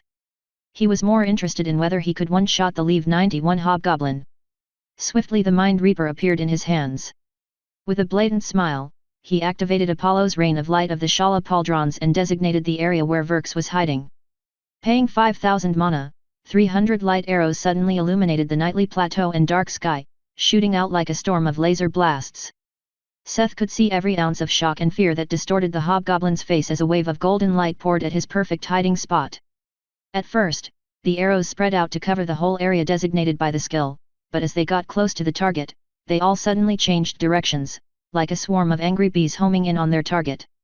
Even when they were the light arrows of Apollo, they were still arrows shot by the Mind Reaper bow. Each arrow was filled with malice and the intention to kill, aiming for vital areas of the target. The tragic and short-lived screams of the hobgoblin echoed through the canyon, as he was perforated by burning light. It was doubtful whether anything of the goblin even remained after this attack. Seth slowly lowered the bow. He stood on the wall for a while, processing the sight he had just witnessed, replaying everything that happened. Then he broke out in a fit of manic laughter. This was not a game. He had just snuffed out a life. This was a serious situation, yet he couldn't help but laugh. He didn't often get a chance to revel in absolute superiority. Why should he suppress it? This combination was just so broken, and there was no one that would come to nerf him. Chapter 693 Silence. What was that light? Jin, Brock, and some others came running outside in shock. The sudden light in the middle of the night had not gone unnoticed. Nothing much. We had a visitor from Kazdam. I just took care of him. One thing seemed clear, the Orc Kingdom knew about them and even kept tabs on them. It seemed like it was time for Minas Mar to make a final move. After all, they wouldn't want to be stuck between both forces. Thanks to Buzz and the golems, they had a good understanding of the nest's layout. The only reason they had not ambushed the main forces and Dungeon Master was to train the Faer. Seeing how the orcs had picked apart the adventurers, it wasn't hard to imagine they would come to them, too. Since a new army was coming to them, there was no need to keep holding back. Ceres, Wolfram, and Python were probably stressed, staying in Legion all the time. Time to show them that they weren't the only ones that could strike with their full force. A day later, they left the surface fortifications to the Boulder Guild and the about 50 chimeras that had reached their max level. The rest of Minas Mar had boarded Python and Legion. They were going to directly charge into the heart of the nest. Their plan was only possible because the hive was a special dungeon. It didn't have any designated floors and boss rooms like other dungeons. The only countermeasure against invaders was the nest at the entrances and its labyrinthine nature. The dungeon that was made up of rough runnels and various dead dungeon structures had only monsters and the traps left from conquered dungeons, but were otherwise empty without even a door impeding their way. It was the same reason why their previous mission worked so well. If adventurers were bad when working together and strategizing, then the hive was bad at fortifying their position. At least in comparison to other dungeons. Seth and the others had already made maps and planned out their route based on the footage gathered by the golems. Despite being confident in their strategy, the blacksmith could help to feel suspicious as they were blazing through the empty halls. Is this really all right? Finn mumbled. The fairy and many of the others shared his doubts. No matter how lax the hive was, not even meeting some random worker or foot soldier on the way was extremely odd, to say the least. It made them paranoid, that this was probably a trap. If it's a trap we can't handle, I will just put everyone into Legion and run. They all paled a little when he said so, but nobody disagreed. Seth had done a few things to Legion after its initial creation. For one, he had asked Karina to grow one of the building trees inside the space. Like the ones at the tree stations, it was now equipped with devices for electricity, running water, and plumbing. It served as housing for the Fae if they weren't in Minas Mar and a place to store the ordinary golems. In addition, he had found a mana dispenser in the auction house, that allowed to further increase the density of mana inside the space pocket, which allowed for an even quicker recovery. Still, people aside from the golems didn't really like spending extended periods of time inside. Although it was an environment where people could live for some time, the black sky and black ground messed with a person's mind. Even the Fae were happy to get out after the long travel in the Adventurer Guild's carriages. For the same reason, they were traveling with Python, instead of everyone cramming into Legion. It was confirmed that something was wrong when they reached their destination where they alighted Python. The core region of the nest, where the elite units were supposed to live and patrol, was absolutely desolate. The architecture here was more thought out and intricate, but all the rooms and chambers were empty. After sending out the dragonfly golems, they even found that the brood chambers and giant mother bugs had vanished. The only path that barred the golems' way was the gate to the boss room. I guess we have to go there. Everyone get in the ring. What? Why? Lixus, Tekker, and some others protested. I want to see what kind of trap it is. Unless they are ambushing us in huge numbers, there is no point putting you in danger. In the end, he was the guy with the legendary armor that made him almost immune to all kinds of damage. If there was a bunch of experience, he would release his army, and if it was something they couldn't deal with, he could switch to the helm of Hades and run. Although Seth had decided not to carry all the burden alone and share it with his friends, everyone had to agree that this was the best solution in their current situation. Once everyone had entered the pocket dimension, it was only a lone dark knight traversing the empty halls. His tall figure seemed rather small and insignificant as he stood alone in front of the massive gates to the boss room. He attempted to push them open with some force, but the massive wings swung open all on their own the moment he touched them a little. It was a big throne room. An aisle led to the throne in the back. Left and right was space for a court of advisors, while the far walls were lined with columns. The place was dimly lit by the moss, mold, and lichen growing at the ceiling. As he entered, the gates silently closed behind him. There was only a single figure in the room, standing before the throne. It looked like a regal mantis, but Seth could immediately see that it was not actually a creature, but an illusion image. What was going on here? The illusion was not the only thing that perplexed him. Thanks to Thaya's vision, the blacksmith was able to see creatures hidden in the shadows. Many creatures. But they all held names like Subject XXXX89S number Leave 87, Elite. Despite seeming garbled, Seth was sure these were their real names thanks to the skill Thaya's discerning eyes. Their attributes were roughly double that of a player of that level. Seth waited in the middle of the courtroom in silence for a while. So, will you attack me or will you just stay hidden until I leave? Seth asked into the room. Belatedly a foe materialized from the shadows behind the throne. For the lack of a better word, it was a lanky man wearing a gaudy onesie. The thing's black, thin lips were stretched wide by a manic smile as its yellowed eyes observed the blacksmith. When the lips parted they gave a view of rows of needle-like teeth. I see. We are discovered. Where is the rest? Big snake? Strong warriors?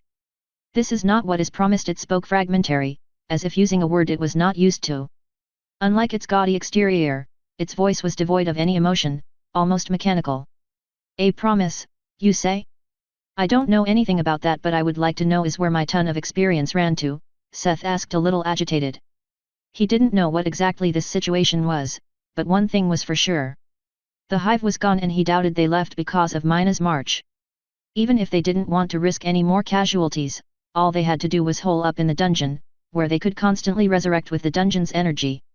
It made little sense for them to do something like a retreat. Unless something else was going on. The insects left. Why? Seth weaved in the power of his class and the voice of Seth into his question.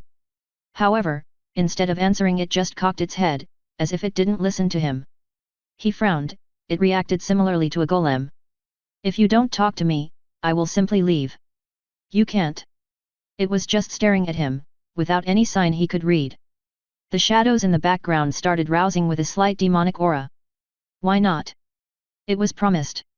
Chapter 694 in a nutshell. Are you sure you don't need our help?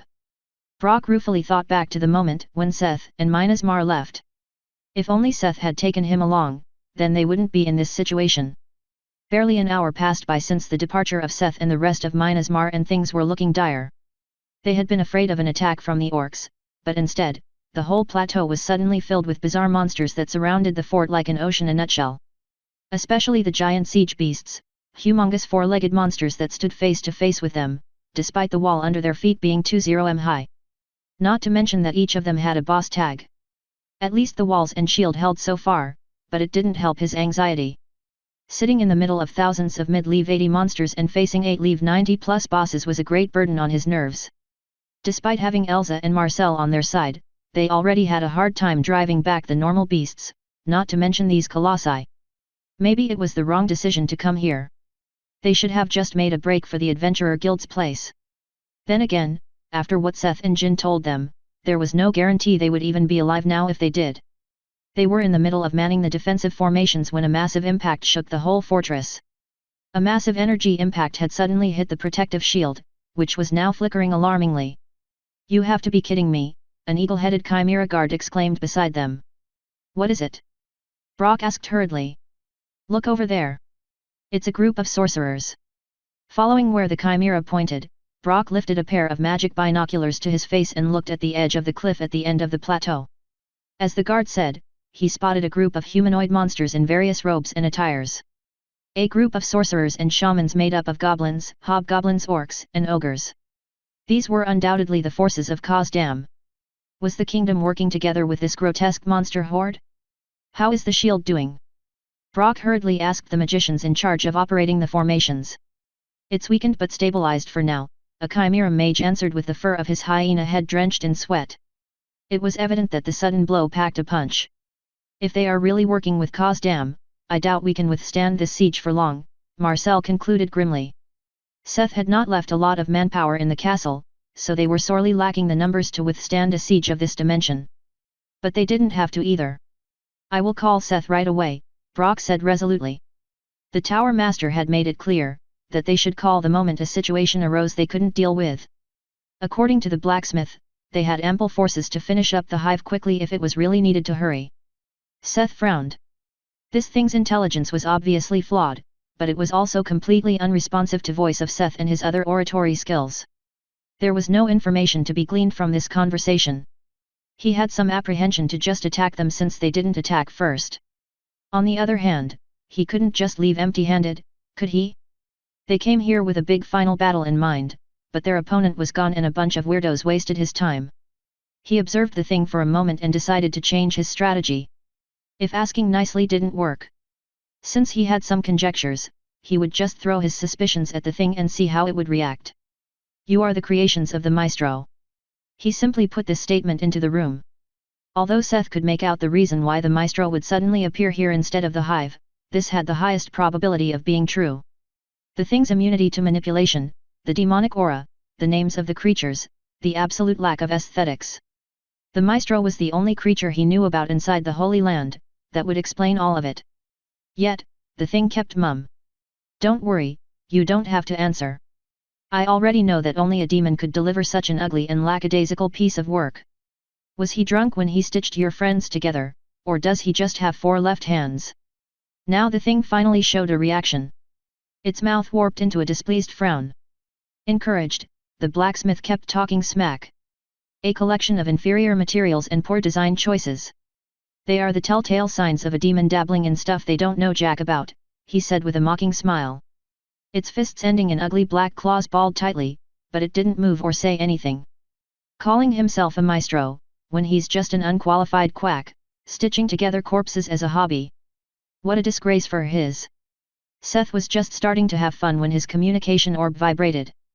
"Excuse me for a moment." "Yes? Brock? What is it?" "I am in the middle of something." "Aha. Aha, I see." Seth squinted at the thing as he heard what was going on at the surface. Sure. I will be there in a hot minute," he ended his call and turned back to the thing.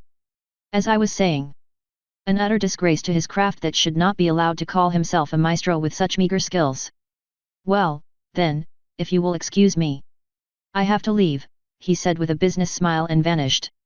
He switched from RoyalRoad to the Helm of Darkness, instantly turning invisible and undetectable. After hearing from Brock, Seth came to the conclusion that this was obviously just a diversion and not worth spending any more time on. The moment he vanished, the thing screeched in frustration. Or rather, it was the signal to attack. Chaos broke out in the boss room as the beast wave charged out from the shadows to try and catch him. Invisible didn't mean intangible after all. However, Seth simply sprinted to the massive gate where he entered before. They were sealed, which meant that these monsters had power over the boss room and the dungeon. Had they defeated the Hive and taken control, or was it given to them? Were the kingdom, the Hive, and the Maestro working together? This was the only thought that slightly slowed him down. Seth didn't pay any attention to the magically sealed gate. He did a pirouette and activated the Scorpio Star escape, instantly appearing at the coordinate of Shala on the other side of the door. In the meantime, the monsters in the boss room went wild to catch an enemy that had long escaped. It was common sense that an adventurer could not escape from a sealed boss room. Yet, all rules had their exceptions. Especially, if a legendary item played a role in the situation. While the monsters were rampaging in the boss room, Seth was already halfway back to the tunnel they came from. Hyperdynamic vision, which had become part of Sight of Thia, made it tremendously easier for the blacksmith to make full use of the armor's tremendous speed. Even when he was running at a speed of almost 100 km per hour, he was able to see and process everything he saw clearly and react in time even without 3D maneuver assistance. The only trace he left running through the deserted tunnel was the gust of wind he left in his wake. Chapter 695 Siege of Fire, Ice, Lightning, and Pain. The barrier was flickering dangerously under the attacks of the weird monster army. The second energy blast of the group of sorcerers had almost broken through. Now they could lose their protection at any moment. Brock and the others already had a hard time defending the walls. Despite the two chosen of fire and ice constantly blasting attacks into the hordes of enemies, their numbers did not shrink. Worse, it wasn't like there were so many that the kills didn't make a difference. The beasts seemed to have especially great resistance against ice and fire attacks. Firestorms and blizzard looked great and affected wide areas, but they could barely put a scratch or slow down these macabre monsters. Elsa and Marcel could only fall back to using targeted attacks that had a guarantee to kill, although the number of kills was smaller. The faces fell, when a giant siege beast crashed into the shield from the other side of the fort, forming fine cracks all across the magical dome. If Seth isn't coming soon with the cavalry, we will all die. Marcel coughed as slashed out with his sword, sending a fiery shockwave into the beasts at the foot of the wall. I think it's already too late, Brock mumbled. Marcel followed his terrified gaze to the cliff where the robed figures stood proudly. Arrogantly looking across the plateau, they were already conjuring their next attack. A giant crimson fireball was blazing above their heads like a tiny sun. There was no way for their breaking barrier to endure this attack. Everyone in the fortress knew that this would be the end. There was no escape, no surrender. Their hope was waning by the second, as they watched the magic grow. We have to do something about this magic. Elsa cried out in a panic, but nobody listened. Everyone was just staring at the ball of fire, struck with horror. She was looking around in a panic when she heard something. A clear sound cut through the noise of battle. And then again. And again. It kept happening in a rhythmic interval, and even the mindless beasts that were surging against their walls stopped for a moment. The clear sound was accompanied by the full, otherworldly play of an instrument. Was it the winds howling, or did she just hear a choir?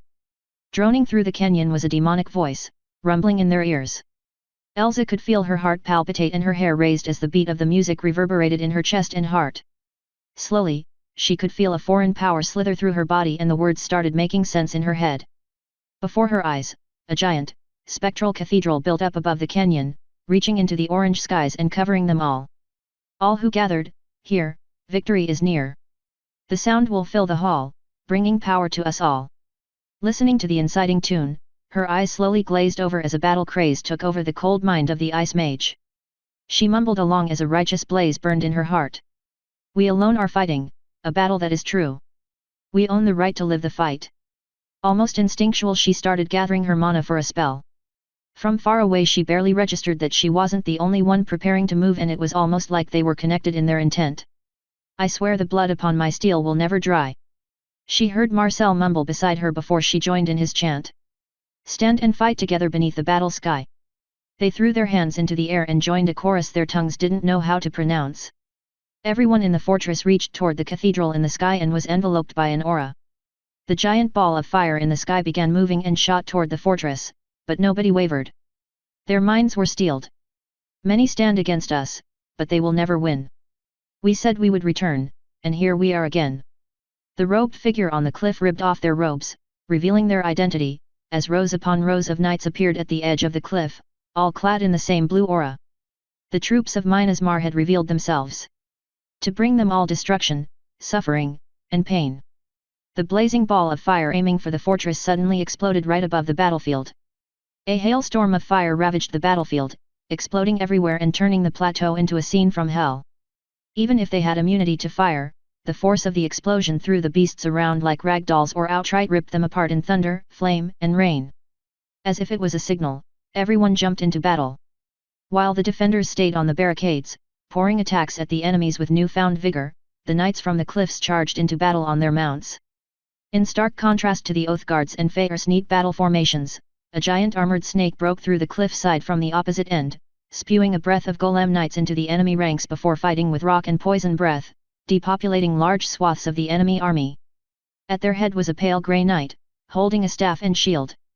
He swiftly weaved through the tightly packed enemy ranks, only leaving death in his wake. Real thunder joined the song, as clouds gathered under the canopy of the cathedral as Ceres appeared in the sky. Thick columns of lightning started raining down, evaporating enemies with every flash. Joining the elemental's lightning were concentrated rays of obliterating light that would wander across the battlefield like the attack of an orbital laser cannon, painting a path of charred and molten rock. They originated from a nightmarish centipede that kept dipping in and out of the clouds above. The hopeless battle against a never-ending tide of monsters turned into a chaotic hellscape only worsened by the entry of the field teams, that wreaked havoc like berserkers among the creations of the maestro.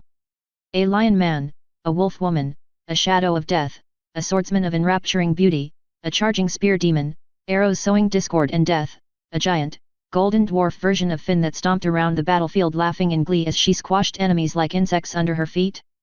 The giant brute directly went for the massive siege beasts among the enemy and covered them in punches, that left bloody holes all over their bodies. Like Finn, the rest of the field teams also aimed for the massive bosses, that posed the greatest danger to the fort, after getting rid of the orc troops on the cliff. Edward used the white hilt of restraint to take control of part of the burning plateau with Nurgle's swordsmanship and Ember Rain halting all enemies in their place. Even when the fire did minimal damage, they could not escape the effect Ixion's bind. While they were holding still, Evie started picking them off with magic, curses, and punches that spawned demonic wasps. With the Faer helping her, the black, viscous blood of the creatures drenched the ground they fell on. But many did not stay down for long as half of them automatically rose up as her subordinates, without her actively doing anything. The finger of Acheron was not the only thing Seth had given her, he had also improved her gloves of the swarm, adding the soul of a powerful death knight he caught in the dungeon. The gloves, which had become a relic, gained an overall power-up.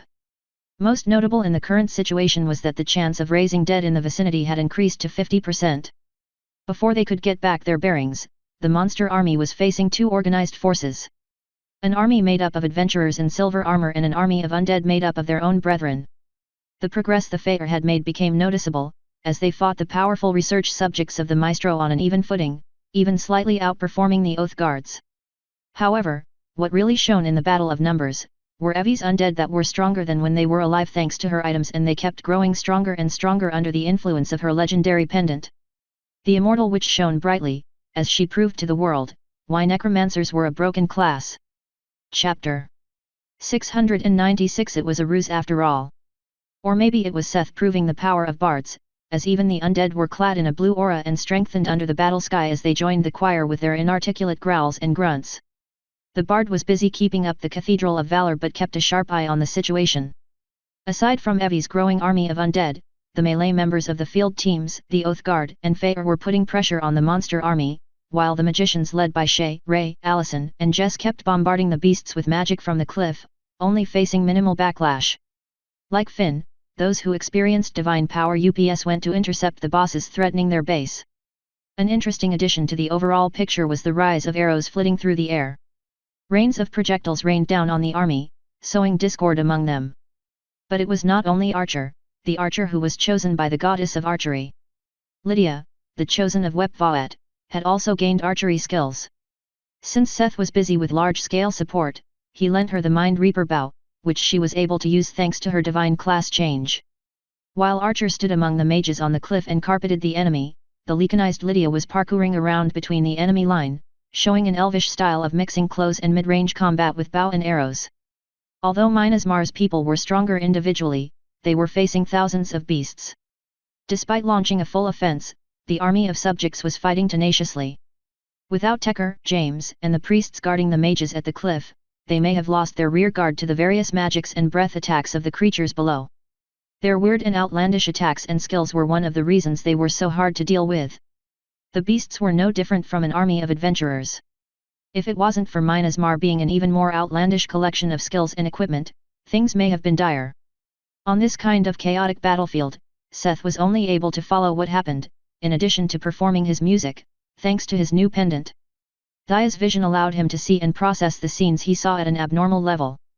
A few times, he was about to intervene, only for his friends to surprise him. He almost lost his rhythm when he saw what looked like a giant, skeletal-looking mammoth called Subject 00023B, Necrophant, boss, leave 98 break through the wobbly shield and charge into the walls of the fortress. Despite the might of Evie's wards, dust fell and some fine cracks appeared on the structure. A witness to the immense strength of the beast, despite not being much more than skin and bones. However, the next moment, the Necrophant was picked up by something that was only bone and armor. The giant maw of Python clamped down on its nape and flung it into the hordes below. The Necrophant smashed into the ground with earth and rock exploding everywhere, leaving a gauge like a crashed plane in its wake. The giant snake didn't mind the minions, as it waltzed over the enemy army, pursuing its prey. Even a Leave 98 boss couldn't stand up to the snake. Even with Thaya's discerning eyes, Seth was unable to completely appraise the strength and level of Python. It was similar for Ceres, Puffles, Wolfram, and the Helm of Hades. Although the fight was not as one-sided as Seth had hoped, it was clear that their victory was merely a matter of time. Yet, the bard avoided thinking conceited thoughts like a plague, even though it was hard. He had no intention to raise a flag. Despite explicitly not raising a flag, bad news came knocking at his door. Damn demons! Are you sure Durzum and his mages were wiped out? Didn't the demon messenger assure us of their safety? Vigu asked concerned. The tall and fair-skinned general looked almost like a handsome human. Aside from being one of the rare ONI mutations from Kazdam, he was also in the unfortunate position to be the leader of the troops closest to the battlefield. The one knew something was fishy about this whole thing. They didn't have much trouble with the native forces the local adventurer guild brought in a vain attempt to push them back. Why did the insects fail? Although he was unwilling, he had to acknowledge the strength of the Crawler Empire. Was it really that their enemy was that much more powerful? Things just didn't add up for him. They had gotten updates over several days about that place from their Phantasm Walker and nothing indicated such strength, except for the disappearance of said scout. Nothing implied the strength or number needed to defeat the bugs. But not only did the crawlers allegedly lose, but they even decided to retreat and make a deal with that devil to create an opportunity to defeat them. Things became weirder when even their commander agreed to join a combined effort. He made a deal with that demon to get rid of them. A group of mages to break the shield was no big nor small favor, but everyone knew that demons were not to be trusted. Only few among the races of Kazdam gained a talent for magic. Now they had suddenly lost all contact to Durzum, a court mage and leader of the group of rare magic users. None of the other members could be reached either. There was not even a sign from their hidden guards. Did something go wrong, or was it a trap from the start? Guess who was the poor bloke that now had to go look what was going on? Him, of course. The fair man with 3 horns on his forehead and fiery red hair was forced to ready his man and set off to check on the progress of the battle. Disgruntled, he rode his warhog at the peak of the warg riders. Their wargs were already imposing beasts, the size of horses and canine features, yet stronger and wider than even a dire wolf. Yet, even these specially bred wargs paled before his warhog, which could even take down a manticore. As they got closer to the gorge at the edge of their territory, Vigo could already see a massive spectral structure in the sky above. The sight deeply disturbed him, only confusing him more. Soon they were close enough to hear the noise of battle and see a group of mages firing their spells into the gorge. There was no hope to crush when he saw the mages. From the spells they saw, it was apparent that they were human mages, players most likely. Had they managed to defeat Durzum and take their position? Vigou ground his teeth. It was obvious the demon's plan had failed and they had lost a group of precious magic casters. He got rid of the doubts and questions that clouded his mind. It was clear what he had to do. He wouldn't let the death of his people go without taking vengeance. Even if this was what the demon was aiming for from the start, there was no hesitation in his decision-making. Everyone ready up. Get in formation. We will wipe out those casters first and assist the demon's troops. The orc army got into formation, but before they could charge, the sudden changes on the other side took them by surprise. An undefined mess of limbs and bodies suddenly started appearing on the rocky field between them and the mages. So it was all a ruse after all, the ONI exclaimed at the sight. Chapter 697 Death from Above. In rage at the sight of the bug suddenly appearing in their way, Vigou charged forward, the legion following him. However, as he got closer, a demonic chant slithered into his ears. The whole army of bugs was swaying and buzzing in rhythm. The ONI could feel his heart tremble and his body weaken. What was this witchcraft? It didn't discourage him and only served to fuel his rage. The cowardly crawlers had actually been working together with the demon all along. It had not made sense for humans to make trouble for them. They had been just a bait from the start. The bugs probably killed their scout, too. Even if they had been lured here to die, even if it would take his life, he would take the demon with him. He had spotted a figure among the mages that was striking an anvil and was obviously the source of the chant. This had to be the maestro. Without a second thought, he sped up, gaining distance to his comrades. He would use the warhog might to charge through the enemy ranks and directly into the group of mages to kill the maestro. Yet when he reached the front lines of bugs, he was abruptly stopped by a massive shield. Vigou intended for the warhog to simply back the suicidal maniac out of his way, but instead, it came to a sudden halt, almost throwing him out of his saddle. A single man, wearing an abomination of an armor, had stopped them in their tracks. The ONI was stumped. A human that could match the power of the charging warhog? Unbelievable. Suddenly, there was a shadow slipping by the shield and hitting the warhog's temple. When Vigou started to move, it was already hit a second time and stopped moving altogether. Paralyzed in terror, it didn't move an inch. Fear was the only emotion the ONI could receive through their connection. Things he couldn't understand kept happening one after another. The next moment, he had lost track of time, the two lines of enemies crashed around the two leaders at a standstill. Vigou's warg riders crashed into the army of choppy moving crawlers. They were stronger than the bugs, but for some reason the bugs acted almost like undead, still attacking even if their heads and limbs were lopped off. He got off the paralyzed warhog to face the bearer of the shield. He was a massive knight, tall like an ogre, clad in thick heavy armor.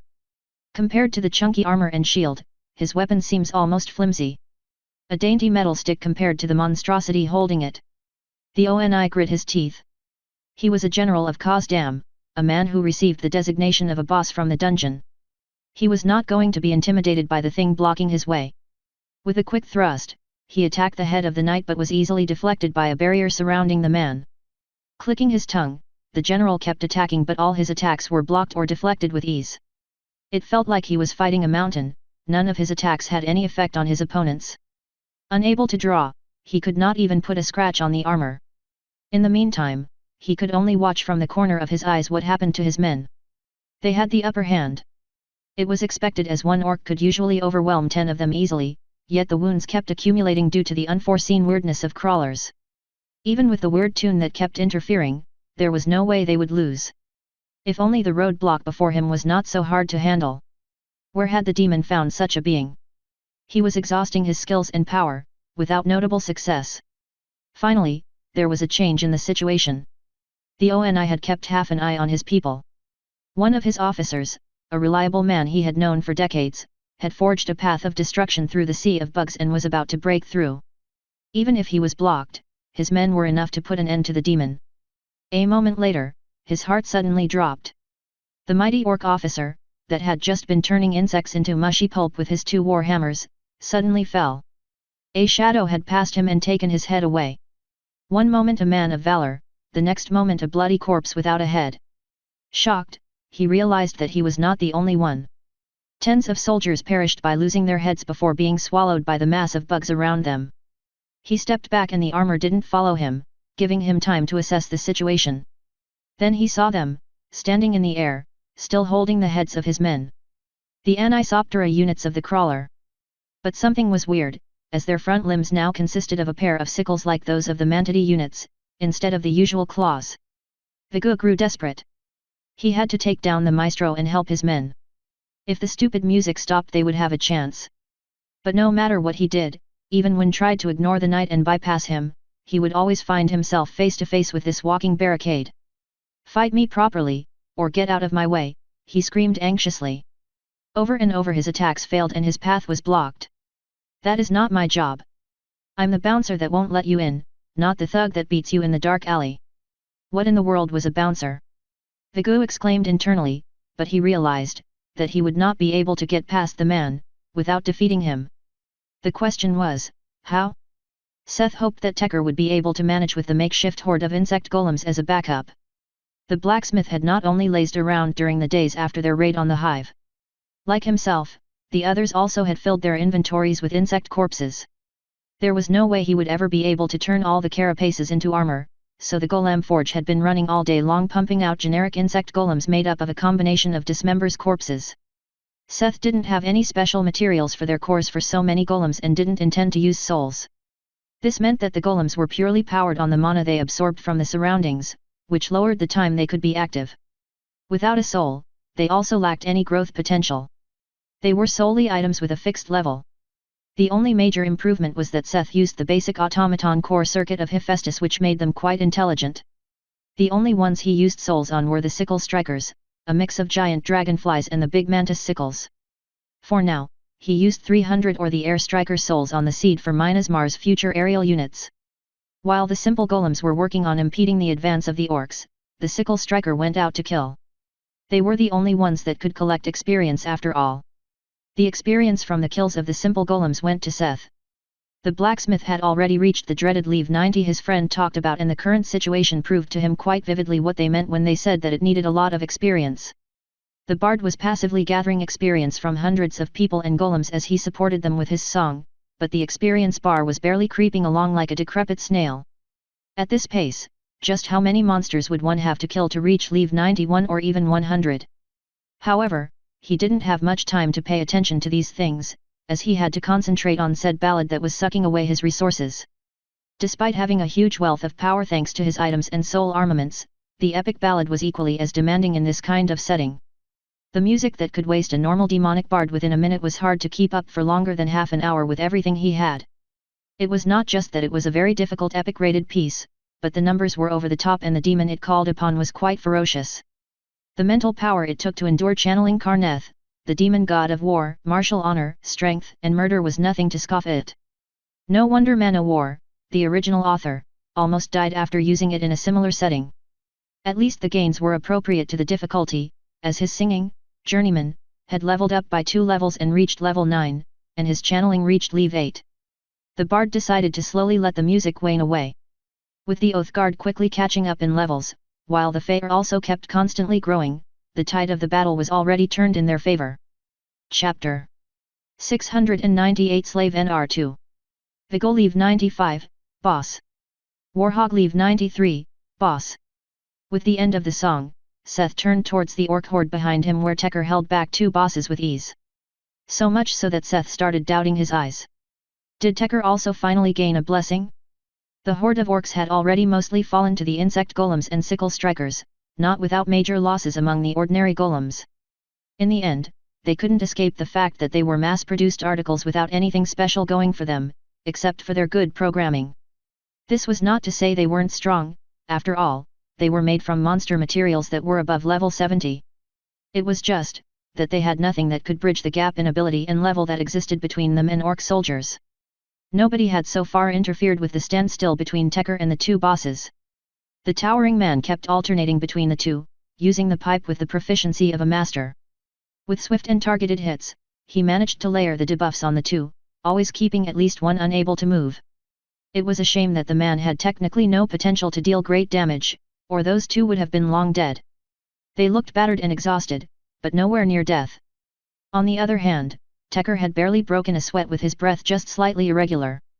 Don't tell me, you gained a blessing and it's also defense-oriented. Seth mumbled as he stepped beside him. The warhog was currently under the Allot's bind and Vigou had a hard time moving at all under the curse of burden. The two could only stare at the tower master and keep speaking to each other cordially. He, you know it well, Tekker said slightly embarrassed, scratching the helmet above his cheek. Although I have not become a chosen, I gained the blessings of Onyxitos and Alexiares. The blacksmith stared at him for a moment as he tried to remember who they were. He had read up on a lot of stuff about Olympians because of his own blessings. If he remembered correctly, those two were the sons of Heracles. They were Olympian demigods who presided over the defense and fortification of towns and citadels. Their names meant the Unconquerable One and He who wards off war. Taking into account that both of Tekker's classes were unique classes with the names of fortifications, the Keep and the Bastion, it seemed like a macabre fit that he got their blessings. Koog, just kill me if that is my destiny. Don't just stand there and talk like I don't exist, Vigou pressed out. It seemed like the Oni had a hard time just standing upright at this point. Oh, but death isn't your destiny, Seth said with a slight smile. It is merely a small stop on your journey. In one quick motion, Seth slit his throat with the draconic blade. Blood gushed out like a fountain as the general fell to his knees, holding his neck. As strength left the Oni's body, the blacksmith collected his soul and instantly used Seed of Hades to run Vigou into his vassal. Vigou was way too precious to just kill for the tower master. On one hand, he could speak and would be much more useful in their fight against Kazdam than Buzz was against the Hive. On the other hand, the Oni was pleasant to the eye and had the proportions and intelligence of a human, while having the stats of a boss. Although he could have used his body and soul to turn him into a golem that may have been stronger than current Vigou, it would have had much less growth potential. With the option to turn him into his vassal, it was the best option. Just imagining putting a boss into a set of legendary armor made the blacksmith excited. Master! The Oni that had until a moment ago struggled to fight them and had died with shock and indignation in his eyes, was now kneeling before Seth like the most faithful servant there could be.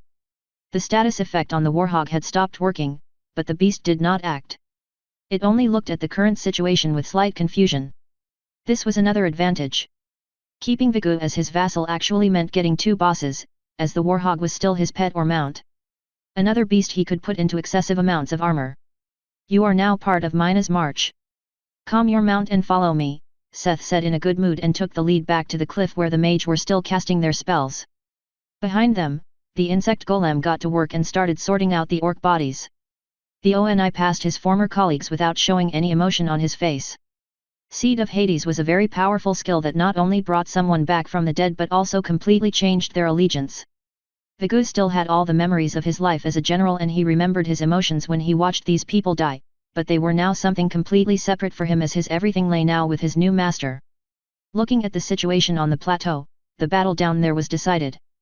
The siege beasts had been slain in the meantime, while the undead, Faer, and Oathguard were decimating the army of smaller creatures.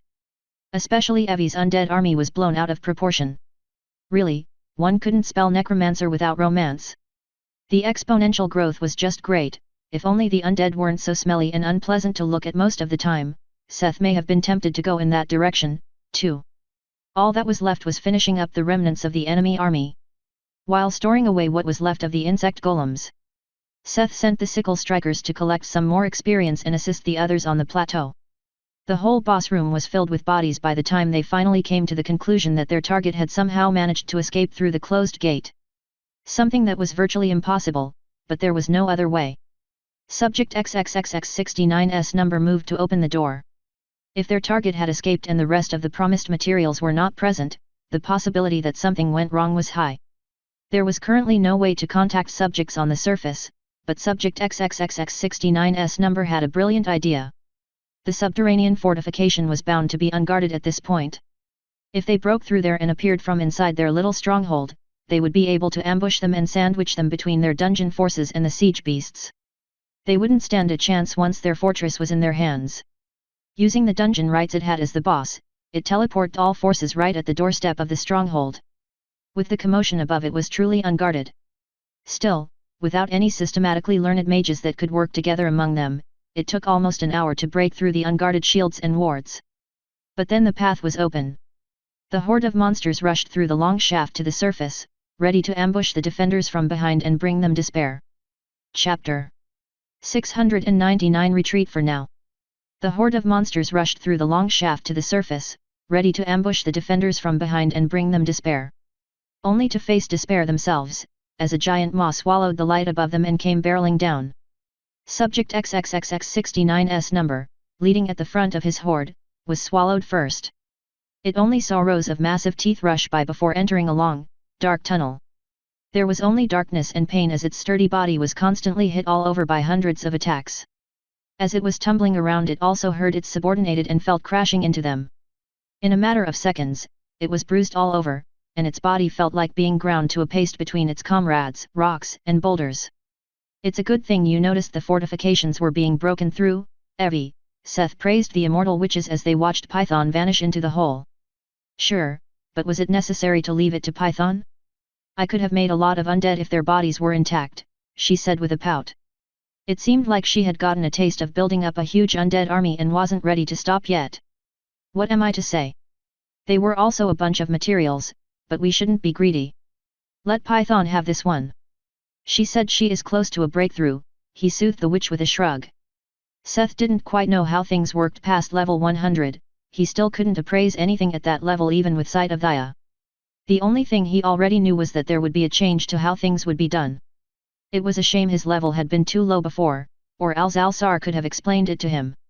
He trusted Python with what she said, so the two corpse processors could only watch the giant snake grind the enemy into a paste inside its belly. Knowing that Python could turn her insides into a giant rock tumbler that could grind even high-level beasts to dust made everyone slightly apprehensive of ever using her as a vehicle again. The fight on the surface had already ended for the most part, by the time Evie noticed her wards underground being broken through. They could have waited at the stop and slaughtered them as they came up, but at that time the massive snake asked for a favor for the first time. Taking into account that even the member of the Oath Guard had hit level 90 while many of the Faer had reached their max level in the late 80s, there was no reason why Python shouldn't be allowed to monopolize the experience for once. After all, their initial goal was achieved. All that was left was to pack up and go home. Seth had already collected the souls, which were only 1,200 souls of various, less than he expected. Probably because many souls were bound to the undead Evie created. If he harvested them, before they returned, he would have roughly 2,000 more souls of various. There were also no souls with any great specialties. The only ones that were slightly out of the ordinary were the 3 Seth managed to pull out of the siege beast bosses. The 3 that were left barely alive when he arrived looked like a distorted crocodile or lizard, and the soul Seth had managed to harvest from it was called Scaleldkin soul. Aside from being massive and rare, it had a trait called Iron Skin which could raise the owner's base defense. This was the only reason they managed to survive until the blacksmith arrived. The only other soul that was dropped was the soul of a beast vaguely resembling a giant stag. The trait of this soul was rather special, even though the size had suffered from the soul being a drop.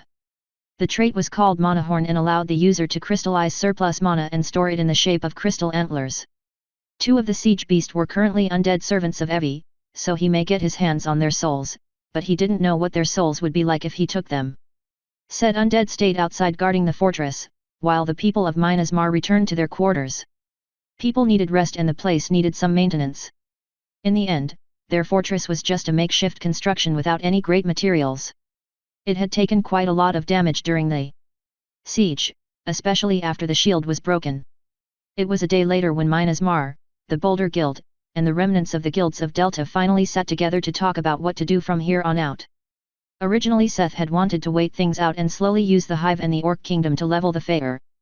This was of course before the Maestro decided to throw a heap of experience at them for some reason. They heard a little about it from Vigu, but past the hints of connections among the 3 factions, they were still in the dark as to why they suddenly decided to work together on this. The result was that Minas Mar didn't really need to wipe out Kaz Dam, nor clean up the rest of the dungeon for the experience. Even if they stayed, with how much experience was needed past level 90, they would have to stay for ages, just to gain a few levels. Seeing how the primary objective was achieved and the situation was convoluted and unpredictable, Seth's introvert instincts kicked in. He really just wanted to get home and relax at this point. Since the situation was a little more tragic for the guilds from Delta, they were of the same opinion. They just wanted to return home and had been in favor of this from the very beginning. It was undeniable that the Holy Land had a lot of potential, but the dangers in this place equaled the potential. They knew too little about the current situation to confidently stay. Not just the reason for the orcs, the demons, and the bugs to work together, but also who had blocked the home call and whether the Adventurer Guild was part of this scheme or just another pawn. Simply leaving was the objectively best choice. Alright then, everyone get in here. They had been resting for 2 days, but Brock still didn't feel quite back in shape. Fighting under the influence of the beat had taken a lot out of him, and it was obvious he wasn't the only one. Seth had called everyone from the guild to the meeting hall, where he greeted them with a massive black gate in the background. The guild master of the Boulder Guild had seen this before. It was the place where the Faer had come out when Seth reassured them of their power. Now that he thought about it, he also had not seen any of the Chimeras or Oath Guard today. There were only the executive members of Minas Mar with them in the meeting hall. Is it really okay for us to enter this? Is it safe? Jin asked unsurely. Everyone had seen the gate once or twice over the past weeks whenever the Faer would be deployed. Still, being told to simply walk into a weird black void would make anyone hesitate for their first time. Don't worry about it. The nurturing space of Legion is totally hospitable to human life. Now get in, it is for your own safety. Seth assured with a smile. Brock was still uncertain, too, but took the lead and stepped inside. When he opened his eyes after the nausea of space travel, he found himself standing on a green meadow seemingly floating in a black void. Before him was a wide path leading up to a house tree, one of the skyscraper-sized plants Minas Mar grew at their tree stations. Far above his head, he could see the canopy of the tree spanning over the whole meadow. Magic lanterns, like stars, hung in the branches of the tree and illuminated this small world.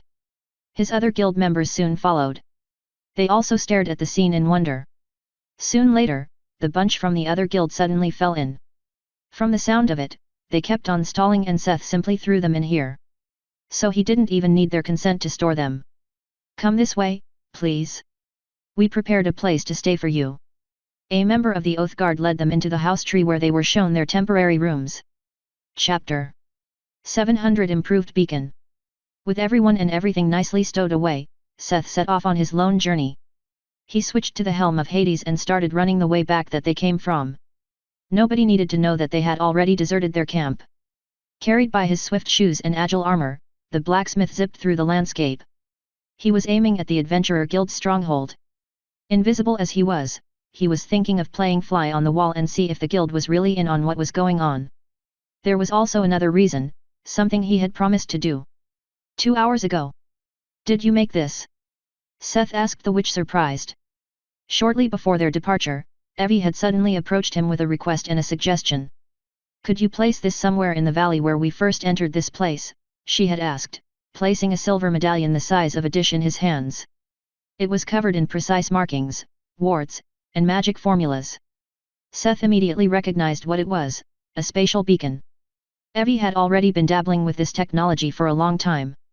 They had once used a makeshift version to create a portal and return to Minas Mar after Seth and many others were abducted by the Theocracy. This version looked several times more advanced than the one they used back then. The suggestion that came along with it was quite reasonable.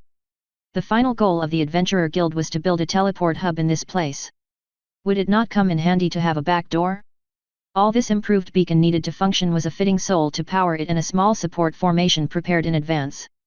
The soul could only come from Seth, the formation could be laid down by the blacksmith, or he could let her out when they arrive, then she could do it herself. Once it was set up, they would be able to create a one-use passage from Minas Mar to this place and be able to return. Without the adventurers of Delta, the Adventurer Guild seemed unable to completely clean up the place, so it would stay a great source of experience for future members of Minas March. Who knew? Maybe it would be them to set up a permanent teleport hub in the end? Although Evie was a force to be reckoned with as a necromancer now, her interest lay more in her powers as an immortal witch. Evie had also spent a long time studying the scriptures left behind by the ancestor of Willis, the original builder of the tower. She even started dabbling in enchantment, although not in the kind that would help make weapons or armor. On that note, Seth had not ignored the vast library of the magic tower. He looked at many things like the blueprints of the tower drones and schematics of enchantments, but only a few of them were recognized as something useful to his class and recorded in his blueprint and the catalogs of his skills. The original Willis was a powerful master of magic, an alchemist, and a magic engineer, but not a blacksmith. The topics where his and Seth's specializations overlapped were few and far between. All right, I will see what I can do. Present. He had promised to find a good place for the spatial beacon in the valley where they arrived, which was the main reason why he chose to return the way they came. And who knew? Maybe, just maybe, he was also thinking about robbing the Adventurer Guild if he found anything incriminating. The idea of a personal teleport hub in this place was a tempting but expensive thought. He knew that this kind of stuff needed special stones and building materials in addition to spatial. Wouldn't it be a great coincidence if the Adventurer Guild happened to sponsor all the precious materials needed to build such a thing? Seth doubted that if they had the materials, they would be in someone's inventory. It was a matter of trust and safety. If a single person had them in their inventory and they died somehow, they could be possibly lost. Or the person could flee with them. If several had them, those dangers still existed. The chance of the materials being in some well-secured storage room was the highest. Wow, what happened here? Tatzel exclaimed from his pet space. Seth's hopes of playing fly on the wall were dashed, when he arrived in the valley and found most walls crumbled and burnt down. The castle that the Adventurer Guild had built was now a ruin filled with the stench of rotting corpses. So much for getting information, or the materials. From the state of their bodies, they might already be dead for a week, or two, Puffles assessed like a forensic. And how would you know about that? Don't underestimate the great me. I have watched documentaries and have some experience. Sure, Seth didn't even want to ask what kind of experience the Ivisor collected in that regard while he was on his own. It seemed like the basic defenses were still in place, as no monsters had come to feed on the dead bodies. Or at least not the usual suspects. Something definitely had nibbled at them. It was a very picky eater and only ate their hearts, though. As the blacksmith walked through the courtyard, they found a few corpses of guild adventurers, probably the guards. They had no signs of a fight. It seemed like something attacked them from behind and killed them by ripping out their hearts. What kind of beast could sneak into this kind of stronghold and kill high-level adventurers without leaving any signs? Looking further and walking through the partially burned rabble, he found that most of the people stationed here died in their sleep. Their bodies were rotting on their beds, or what was left of them after the fire. Seth kept looking around, but there were no souls. People who died without even realizing it, had no grudges that would make them stay behind. Any soul remnants that would have dropped had already vanished because of the time. If he found a soul and a fitting body, he could have used the seed of Hades to revive them and ask stuff. Even if Seth acted like he didn't want to solve the mystery of what really happened to their expedition, in the end, he was curious. There was stuff they could only find out from the guild staff directly. If Puffles was right with the time, the castle was attacked not long after their departure. Were they behind the lock on home call, or did the real culprit get rid of them? Were the things even connected? Was the guild innocent in the end? Was there a secret vault that would have survived the fire? Seth followed his RPG instinct and carefully combed through what was left of the castle, looking for anything to loot. Storage rooms, the armory. It seemed like Seth was the first that came by with the intent to loot, as the rooms were still filled. What he found was not really worth mentioning. Some rare and uncommon weapons, armor, and materials that were probably stored, because they were not worth much, to begin with. The thrifty blacksmith still went through the place like a vacuum. Well, would you look what we have here? He exclaimed in surprise as he finally stepped into the great meeting hall.